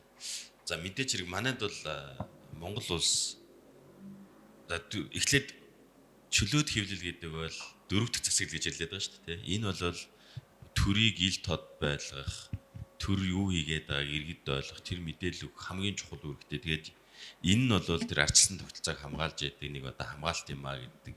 Энэ бол хүн төрөлхтөн түүхээр нотлогдсон үнэн. Яг тэгвэл тэр чөлөөт хэвлэл мэдээлэл оршиж тэр төрийн албан тушаалтаас төрийн байгууллагуудын гаргасан шийдвэрүүдийг зөв буруугийн дүгнэх тэр болцоог нь олгож идэв учраас бол арчлалын салшгүй гэсэн маш чухал үүрэгтэй институт нийгмийн. Тэгээ манайд бол өнгөрсөн одоо 30 гаруй жилийн хугацаанд бид нар чөлөөт хэвлэл ингээд хөгжиж ирсэн боловч нэг Монголын онцлог гэж хэлэх юм бол нэг суурь нөхцөл байдаг. Энэ бол Монголын хүн амын тоо эдийн засгийн чадвартай холбоотой. Нэг хүнд ногжоо дотоодын нийт бүтээгдэхүүн за одоо саяханаас 6-7 мянга болж байна. Ер нь $5,000 нэг хүн дотоодын нийт бүтээгдэхүүнтэй. Тэгээд нэг 3 сая хүнтэй. Тэрнийх нь тэн агс нь хөдөө орон нутагт амьдардаг ийм улсад хэвлэл мэдээллийн чөлөөт хэвлэл редакцийн түвшинд, институтийн түвшинд ажиллах тийм боломж байгаа юу? Тийм эдийн засгийн суурь нөхцөл байна уу гэдэг асуулт бол энэ бол Монголд байгаа онцлог. Тэгээд өнөөдөр бол одоо 10 жилийн өмнөхтэй харьцуулах юм бол энэ институтийн түвшинд ажиллаж байгаа хэвлэл мэдээллийн байгууллага маш цөөхөн болчлоо. Том редакцууд тарчлаа, том хэвлэл мэдээллийн хэрэгслүүд 20-30 сэтгүүлчтэй дотроо юм сэтгүүлчнэр нь одоо нийгэм эдийн засгийн ингээд улс төр ингээд салдаг юм том бүтцүүд байсан. Тэр чинь бол энэ хуурамч өнөөдрийн бидний тулгараад байгаа энэ худал мэдээлэлтэй тэмцэхэд институцийн түвшинд тэмцэх төртэй институтийн түвшинд харилцаж төрийн тэр буруу зөрүү шийдвэрүүдийг ил болгоход чиглэгдсэн үйл ажиллагаа явуулах чадах бол байхгүй. Улмал сулраад Монголын хэмжээнд. Тэгэхээр манай арчлалын нэг том чухал хэвлэл мэдээлэл гэдэг энэ баг нь маань дөрөв дэх засаглал маань бол өөрөө институтийн түвшинд байхгүй болоод байна гэдэг бол аюул бол байгаа.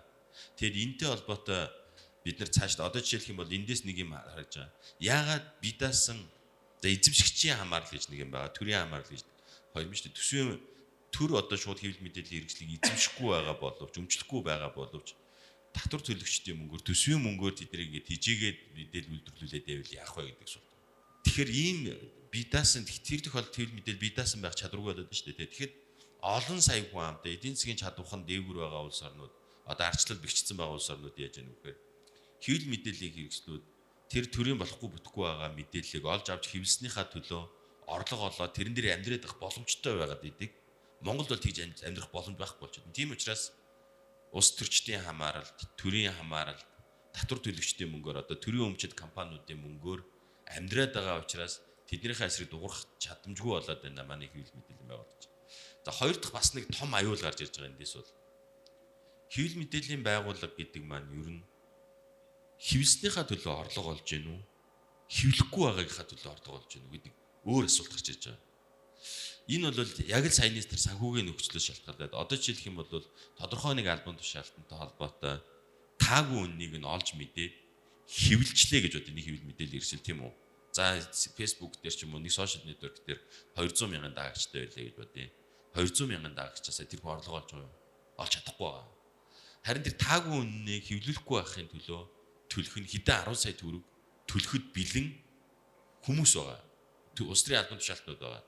Тэгэхээр энэ нь бол манай энэ эдийн засгийн өнөөгийн байдал тэр хүн амын тооноос үүдсэн. Тэгээд хөдөө орон төв Улаанбаатар хот гэдэг ингээд Улаанбаатар хотыг ганцхан том хоттой энэ байдлаас үүдээд хэвлэл мэдээллийн хэрэгслүүд маань тодорхой таагүй үннийг олж мэдээд хэвлэхгүй байгаагийнхаа төлөө орлого олж амьдрах ийм орчин нөхцөл бүрдчихэд байгаа учраас манай энэ хэвлэл мэдээллийн энэ том редакцууд залгуулад лайв хийдэг олон даагчтай бол ийм юм руу яваад байна. Энэ бол гэхдээ хэвлэл мэдээллийн байгууллагуудыг сэтгүүл зүг буруутгаж байгаа юм биш. Манай нөхцөл ийм байгаад байна. Тэгэхээр бид нар энийг яаж олон нийтийн санхүүжилттэй болох уу? Яаж хараа тусаар хэвлэн нийтлснийхаа төлөө орлоготой байдаг болох уу гэдгийг бид нар бодохгүй бол манай арчлалын нэг том багтлаа байхгүй.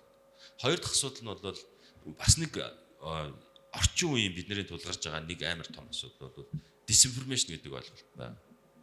Энэ бол яах аргагүй зохион байгуулалттай нэг хүч төлөвлөөд мэдээлэл одоо нарратив гэж нэрлэж байгаа.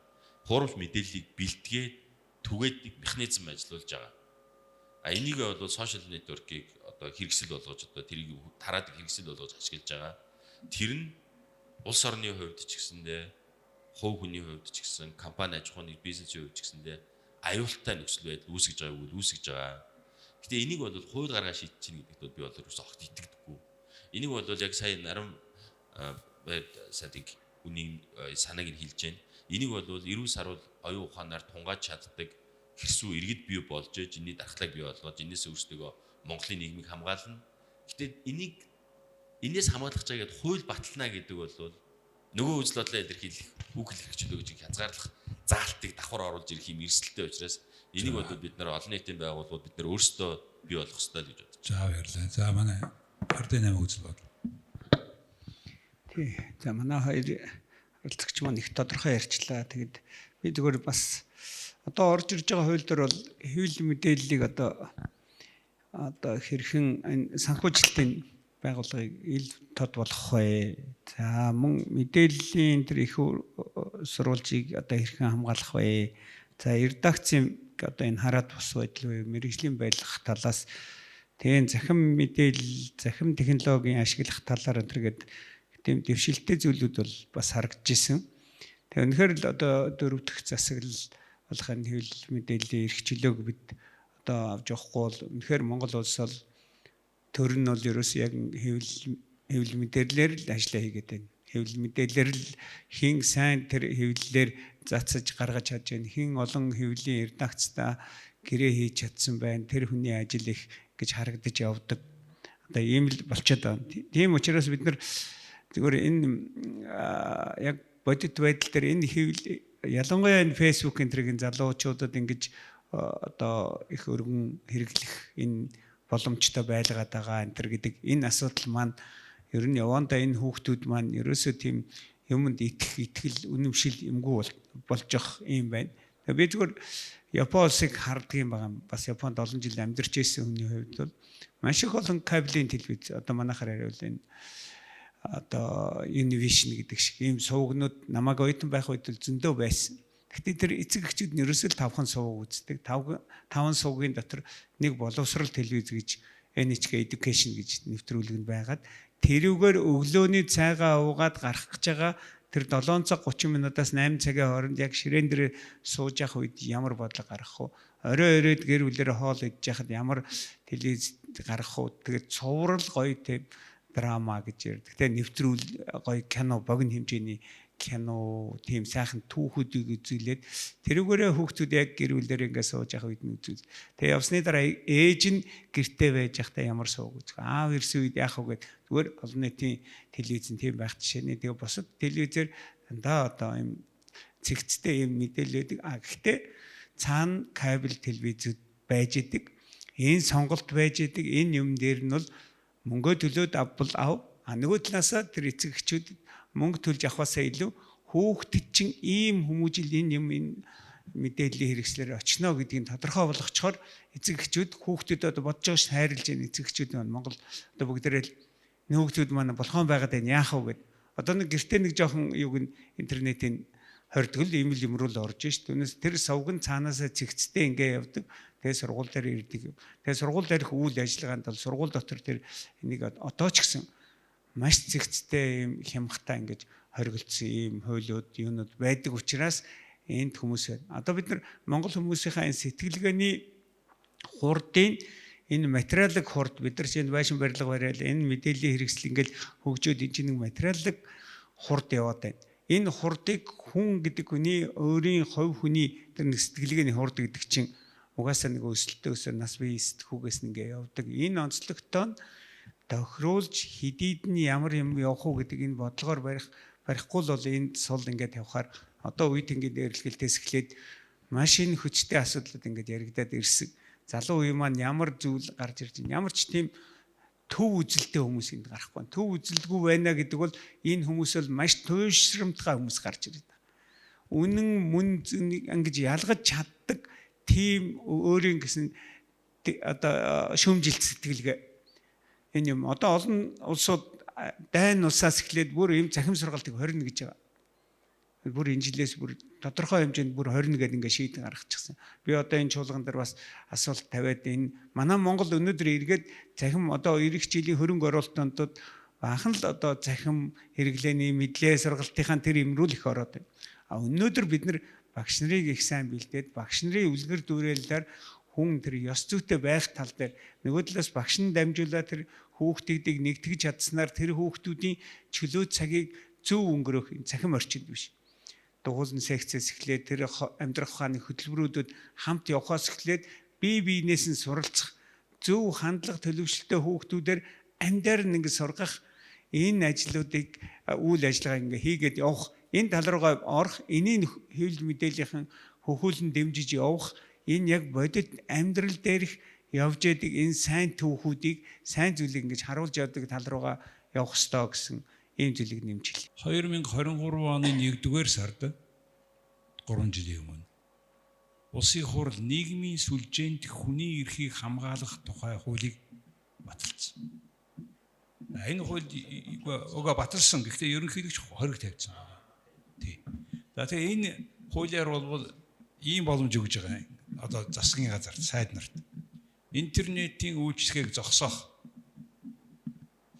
нийтийн албан тушаалтнуудыг тухайн нийтлэлд урьдчилан зөвшөөрөл авахыг шаарддаг. Хэрвээ албан тушаалтнуудын тухай нийтлэг гарах юм бол урьдчил зөвшөөрөл авахыг шаарддаг. Дараа нь үндэсний нийгмийн байдлыг хамгаалах гэх ерөнхий шалтгаанаар контентийг арилгах ийм эрхийг эрх бүхий байгууллагууд өгсөн ийм хуулийн төсөл гараад хуулиа батлагдаад одоогоор ерөнхийдөө хориг тавиад ингээд зогсооцсон байна. За энэтэй холбоотой энэ ч бас иргэний нийгмийн цензурын хууль гэж яриад байгаа. За энэ хуультай холбоотой та бүхний үзэл бодол тэгээд энийг хизээ энэ ерөнхийлөгчийнхаа юу одоо хоригийг яадаг хэлцээ зогсоодог юм уу эсвэл яадаг. За та. За баярлалаа. Энэ хуулийг бол тухайн үед би нийслэлд иргэдийн төлөөлөгч байсан. Эхнээс нь эсэргүүцсэн. Энэ хуулийн төслийг хүн намч гэсэн эсэргүүцэж явж ирсэн. Тэгээд энэ дээр юу болсон бэ гэхээр батлагдсан, ерөнхийлөгч хориг тавьсан, хоригийг улсын хурал өөрөө хүлээгээд авчихсан. Тэгэхээр зэрэг энэ бол арай л хэтэрсэн хууль. Одоо энэ нийгмийн сүлжээндх нь гол одоо үндсэн чанар болох өөрийнхөө үзэл бодлыг илэрхийлэх, үгээ хэлэх эрхчлөөг нь хааж боомсон юм л зүйл шүү дээ. Зүгээр бид бас энэ хэвлийн эрхчлөөгөөр энэ манай арчилсан хувьсгал эхэлсэн гэж би боддог. Ялангуяа Горбачов өөрчлөн байгуулалтаа хийж эхлэх үед бол Монгол улсын үнэн сонины нүүрэн дээр далаа ээж цаазын тавцсан тэгээд балдуржгын өгүүлэл гарсан. Энэ бол одоо Монголын арчлалын мөн одоо нөгөө өөрчлөн байгуулалтыг идэвхтэй хүлээж авахын процессын эхэнд энэ байсан гэж боддог байхгүй. Тэгэхээр зэрэг хэвлийн эрхчлөөний энэ одоо дуу хоолойч нь Монголын арчлалыг анх төрүүлсэн ийм одоо үйл явц болсон гэж би боддог. Тэр үүнтэй адилхан нийгмийн сүлжээ эсэнэс энэ бас хүн болгон өөрөө үннийг ирэх ийм боломжийг бий болгосон. Хүн болгон өөрөө медиа болох ийм хүчийг бий болгосон. Дагагчийн тоогоор хэн ч гэсэн одоо дурын сэтгүүлчээс ч илүү гарчих хүн гарна шүү дээ. Илүү бичдэг хүмүүс гарч ирсэн байгаа тий. Гарцсан байгаа. Тэгэхээр зэрэг ийм нөхцөл байдал донд хин хэнийгээ дагаж явах, хинээсээ мэдээлэл авах, хэнийг уншиж, хиндээ итгэх энэ чинь хүний эрх шүү дээ. Тэгэхээр ийм юм руу нь бол ордгүй маа орж болдгүй энэ хуулийг тэгээд хүлээж авсан учраас энэ хууль хүчингү болчихлоо. Хүчингү болсон одоо байхгүй тий. За манай сүүлийн сэдэв болохоо иргэдийн оролцоо. Энэ ардчилсан орон зай тий democratic space гэдгийг нөгөө иргэдийн оролцоогүйгээр төсөөлөх аргагүй. Монголын гол асуудал бол одоо иргэдийн оролцоо. Нэг сошиал медиагийн хэмжээнд юм уу гэртээ зурагтынхаа өмнө хашгирахаас л өөр юм байна. Болохгүй байгаа байхгүй. Тэгээ нэгдсэн нэг юм оролцоо гарч ирэхгүй. За энэтэй холбоотой Монголд иргэний нийгэм засгийн газрын тогтоосон дүрм журмын хүрээнд үйл ажиллагаагаа чөлөөтэй явуулахад бэрхшээлтэй байна гэж одоо төрийн бус байгууллагуудын төлөөлөл ингээ ярьж байгаа. За Civicus Monitoring гэж байгууллага байдаг. Энэ дэлхийд даяар энэ иргэний нийгмийн орон зайнуудыг ингээд дүгнэдэг. Тэгсэн байгаа. 2020 онд төрийн бус байгууллагын тоо 10,806 байгаа Монголд. Гэхдээ энэс өөрөөсөө нэрлэлсэн болохоос яг 10% бүртгэлтэй байгаа. Жишээ. За тийм учраас жишээлбэл энэ Civicus Monitor гэдгээр Монголын иргэний орон зайг 60 оноогоор буюу саад бүхий гэж дүгнсэн байна. 21 онд засгийн газар холбоо сангийн эрх зүйн байдлын тухай хуулийн төсөл гаргасан.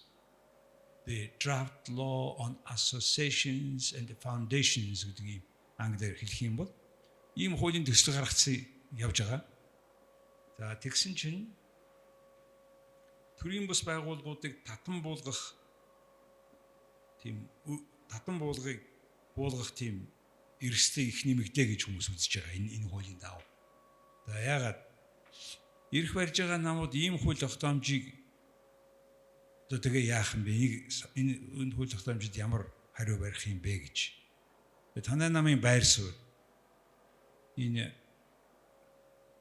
холбоо болон сангийн хуулийн дээр танай намын байр суурь ямар вэ гэж одоо манай одоо 2 нам байгаа. Та бүхнээс асууя да.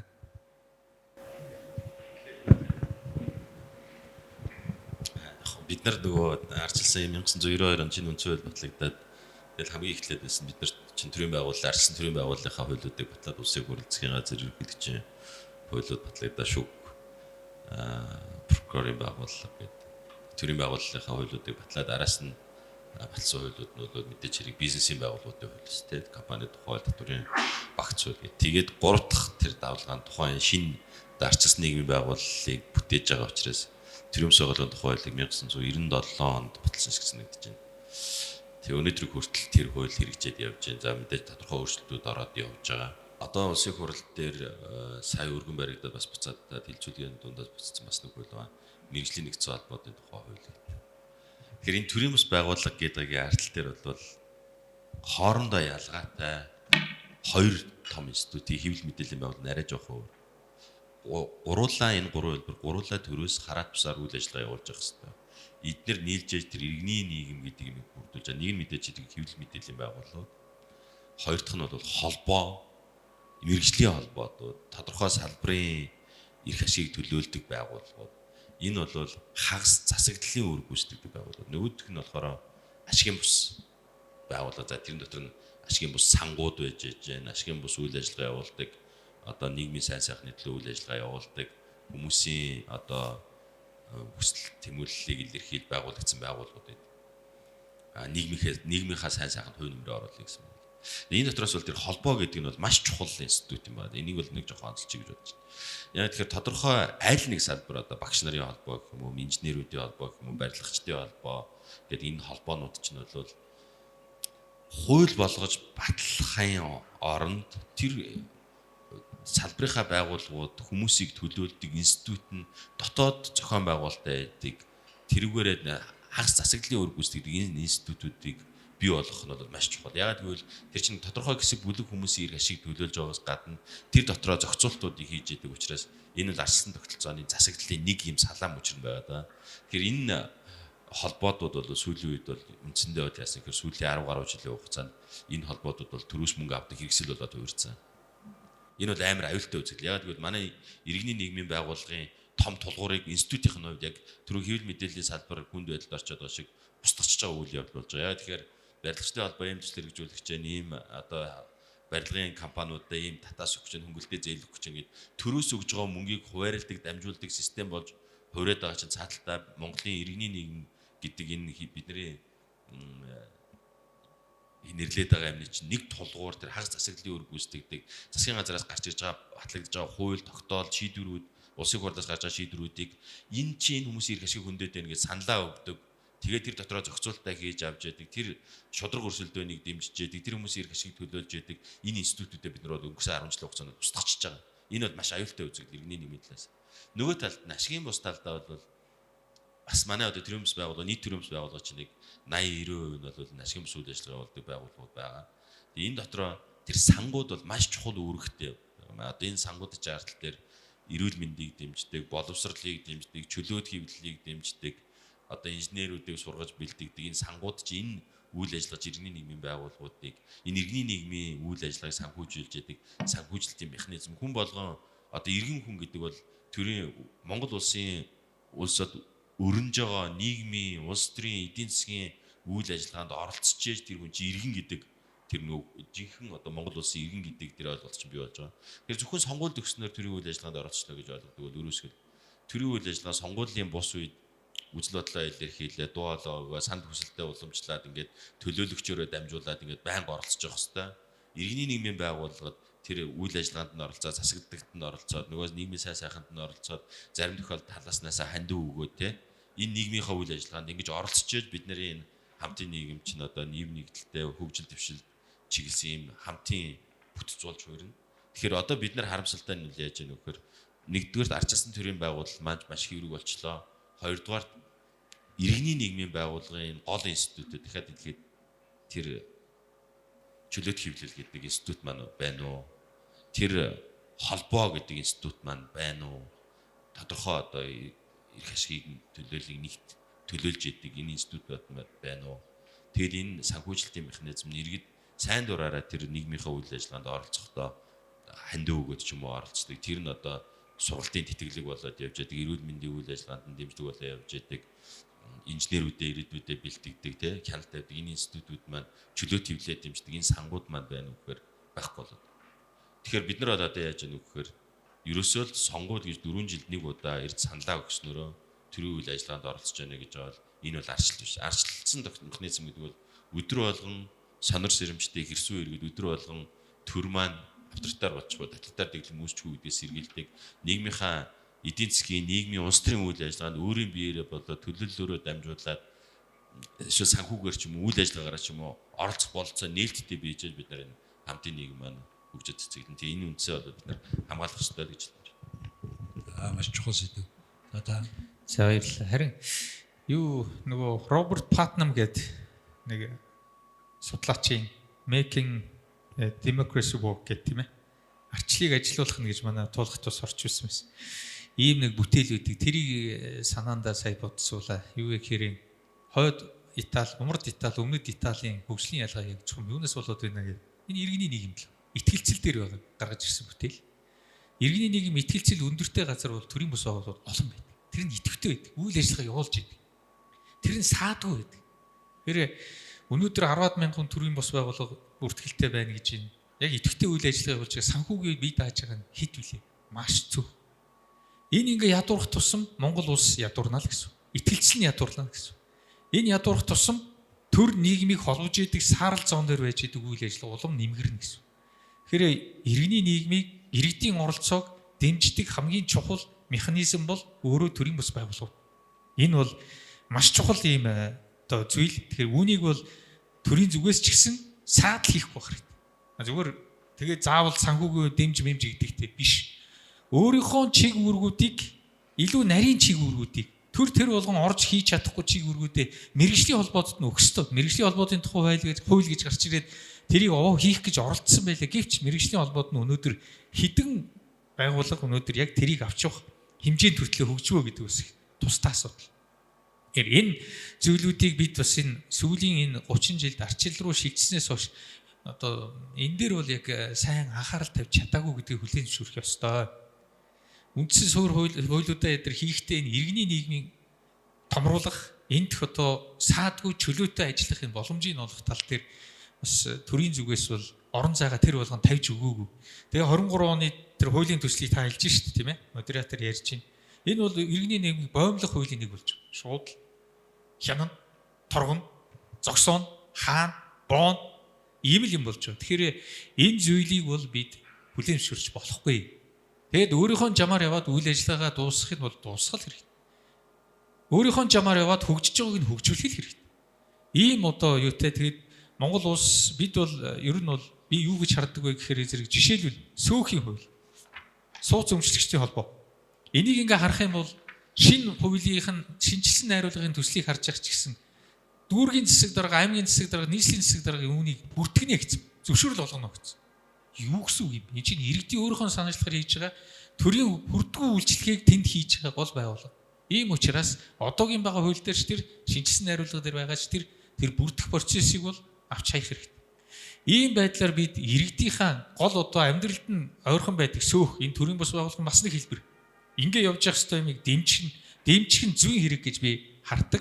Тэгээд цаашдаа энэ бид бас энэ ялангуяа сүүлийн жилүүдэд энэ хоршооны асуудлыг хөндөж ирлээ. Тэгээ хоршоог бол хэдэн их нийтээр дэмжицэх гэсэн би. Тэгээ хамгийн ихнийх нь 500 700 хэдэн тэрбум баха. За ингээд дэмжсэн. Энэ дэмжлэг бол яг энэ том философор нь харвал мууг үзвэл бид энэ хойд Европын хөгжлийн загварлуу явах гээд хоршоо тэд чинь хүн амынхаа тооноос их байдаг шин. Бараг. Тийм их хоршоотой. Тэндээсээ ингээ хоршооны нэг гишүүн гэхэд 5-6 хоршооны гишүүн болцсон байдаг. Тэгээ ингээ явж идэг. Тэгээд тэр нийгэм рүү явах гэсэн бол яг тэрнгээр нь явах хэрэгтэй. Одоо тэгээд зээлээр дэмжиж гин гээд баахан одоо юу муу гаргацсан юм байгаа. Одоо зээл гаргацсан чанаргүй болох магадлалаас бий.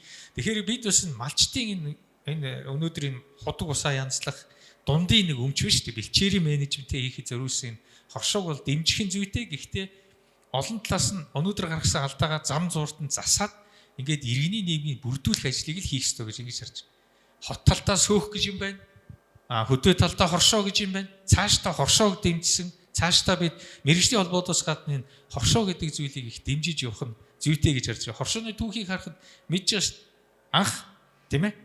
Богд хаан өөрөө оролцоод тэгээ ингээ байгуулцаа хоршоо хамгийн сайн явж ирсэн шүү. Сайн явж байгаа зүйлт холбоодоос орж ирж тэр чинь хүчээр зогсоосон үйл ажиллагаа.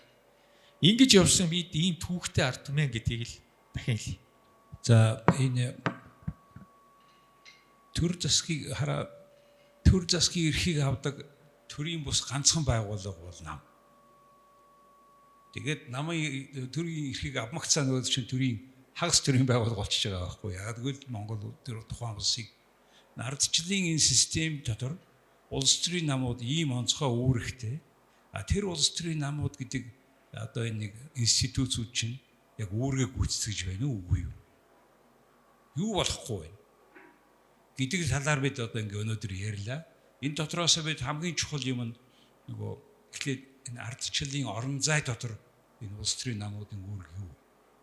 Хоёр дахь нь тэгэд иргэний оролцоогоо яаж хангаж байгаа? Улс төрийн нам гэдэг хэдэн хүмүүс очиад өөрөө ирэх бариад байгаа асуудал биш байхгүй. Чи иргэнийхэн оролцоог төлөөлөд барьж байгаа асуудал. Тийм учраас өнөөдрийн бидний хилцүүлэг бол энэ асуудлын эхний хэсгийг ярьчлаа. Одоо 7 хоногийн дараа яг үдээд яг энэ цагт бид нар эрүүл мэнд, боловсрол буюу хувийн компани ганцаараа хийж чадахгүй. Ер нь төрийн үүрэг дотор одоо ингээд дэд бүтсэн тэргээ ярина л да. Гэхдээ би зөвхөн бид нар эрүүл мэнд боловсролынхын чиглэлээр танай намын, тухайн намын төрийн эрх барьж байгаа намуудын яг одоо хийж байгаа ажил бодлого нь ямар байгаа юм бэ гэсэн хоёр дахь хилцүүлэг болно. Тэгэхээр одоо энд байгаа манай оролцож байгаа нөхдөө та нар улс төрийн намуудыг төлөөлж оролцож байгаа хүмүүс яг ийм яриаг нам дотор оруулмаар байна. Ягаад гэвэл ардчлал гэдэг чинь оролцоо л байна. Тэгээд оролцоо нь мэдээлэлтэй, мэдлэгтэй, шинжлэх ухаан суурилсан байвал үр дүн нь сайн байна. Үгүй юм бол сэтгэл зүйд одоо илүү сэтгэлийн хөдөлгөөнд автагдсан, эсвэл өөрөө дарга болох гэсэн одоо ийм хувийнхаа сонирхлыг төрүүл тавьсан бүх хилцүүлгүүд ярилцлагууд чинь ингээд сүлдээ зодон болж өөрч байгаа. Тийм зөндөө байгаа. Төрийн эрх намын төрийн эрх барина. Гэхдээ тэр дотор би бас оролцсон гэсэн хэн мотивац нь илүү тийм хилцүүлэг зөндөө их болоод байгаа. Тийм учраас бид өнөөдөр ингээд энэ хоёр хилцүүлгийнхаа эхнийхийг хийлээ. Одоо танай хоёр намд бол онцгой та хоёрт бас баярлалаа, баяр хүргэе. Нөгөө намаа тодорхой шалтгаанаар за хингуа бол оролцсон ардчилсан нам, ардын нам. Төрийн эрхэд барьж байгаа 5 улс төрийн хүчин байгаа шүү. Тэгээ тэр үлдсэн бос өнөөдөр ирж чадаагүй хүчнүүд нь орвол зүйтэй байна. Ягаад гэвэл энэ бол та бүхний сайн дурын юм хүссэн хүсээгүй асуудал биш. Та бүхэн Монгол хүний амьдралтай холбоотой маргааш тэдний амьдрал гэрэл гэгээтэй байх уу, харанхуй байх уу гэдэг дээр шийдвэр гаргадаг хүмүүс учраас та бол зөвхөн танай номоос том хүмүүс их хурал сууж байгаа шүү гэж хэлмээр байна. Ягаад гэвэл бидний сонирхдаг юм. Тийм учраас би түрүү хамгийн ихэнд нээж үг хэлэхдээ өнөөдөр ардчлалыг зогсоож байгаа хүчин зүйл чинь нам болж ин шүү гэж хэлсэн. Тэрийг олон нийтийн санал асуулгаар 66% нь шинэ номуудыг хармаар байна гэж хэлсэн. 34% нь маш муу дүгнж байгаа улс төрийн номууд. Тэгэхээр энийг одоо энэ бүр явчаагүй дээр яг энэ нүүр царайгаа талент бодтойгоор хараад дүгнэлт хийхгүй болохоо байж шүү гэдэг ийм дохио гараад нь шүү дээ. Энийг л бид ярихгүй бол хэн ярих юм? Бидний өмнөөс юу хэн ярих юм? Монголын иргэдэл бид сууж ийм мэдээлэлтэй судалгаатай ярина. Энэ бол бид гурав хувь хүний асуудал биш, та бүхний хувь хүний асуудал биш. Монголын ард түмний чинь яаж амьдрах вэ гэдэг асуудал. Тийм учраас өнөөдөр одоо ингээд ихний хэлэлцүүлгээ хааж ийн. Их баярлалаа.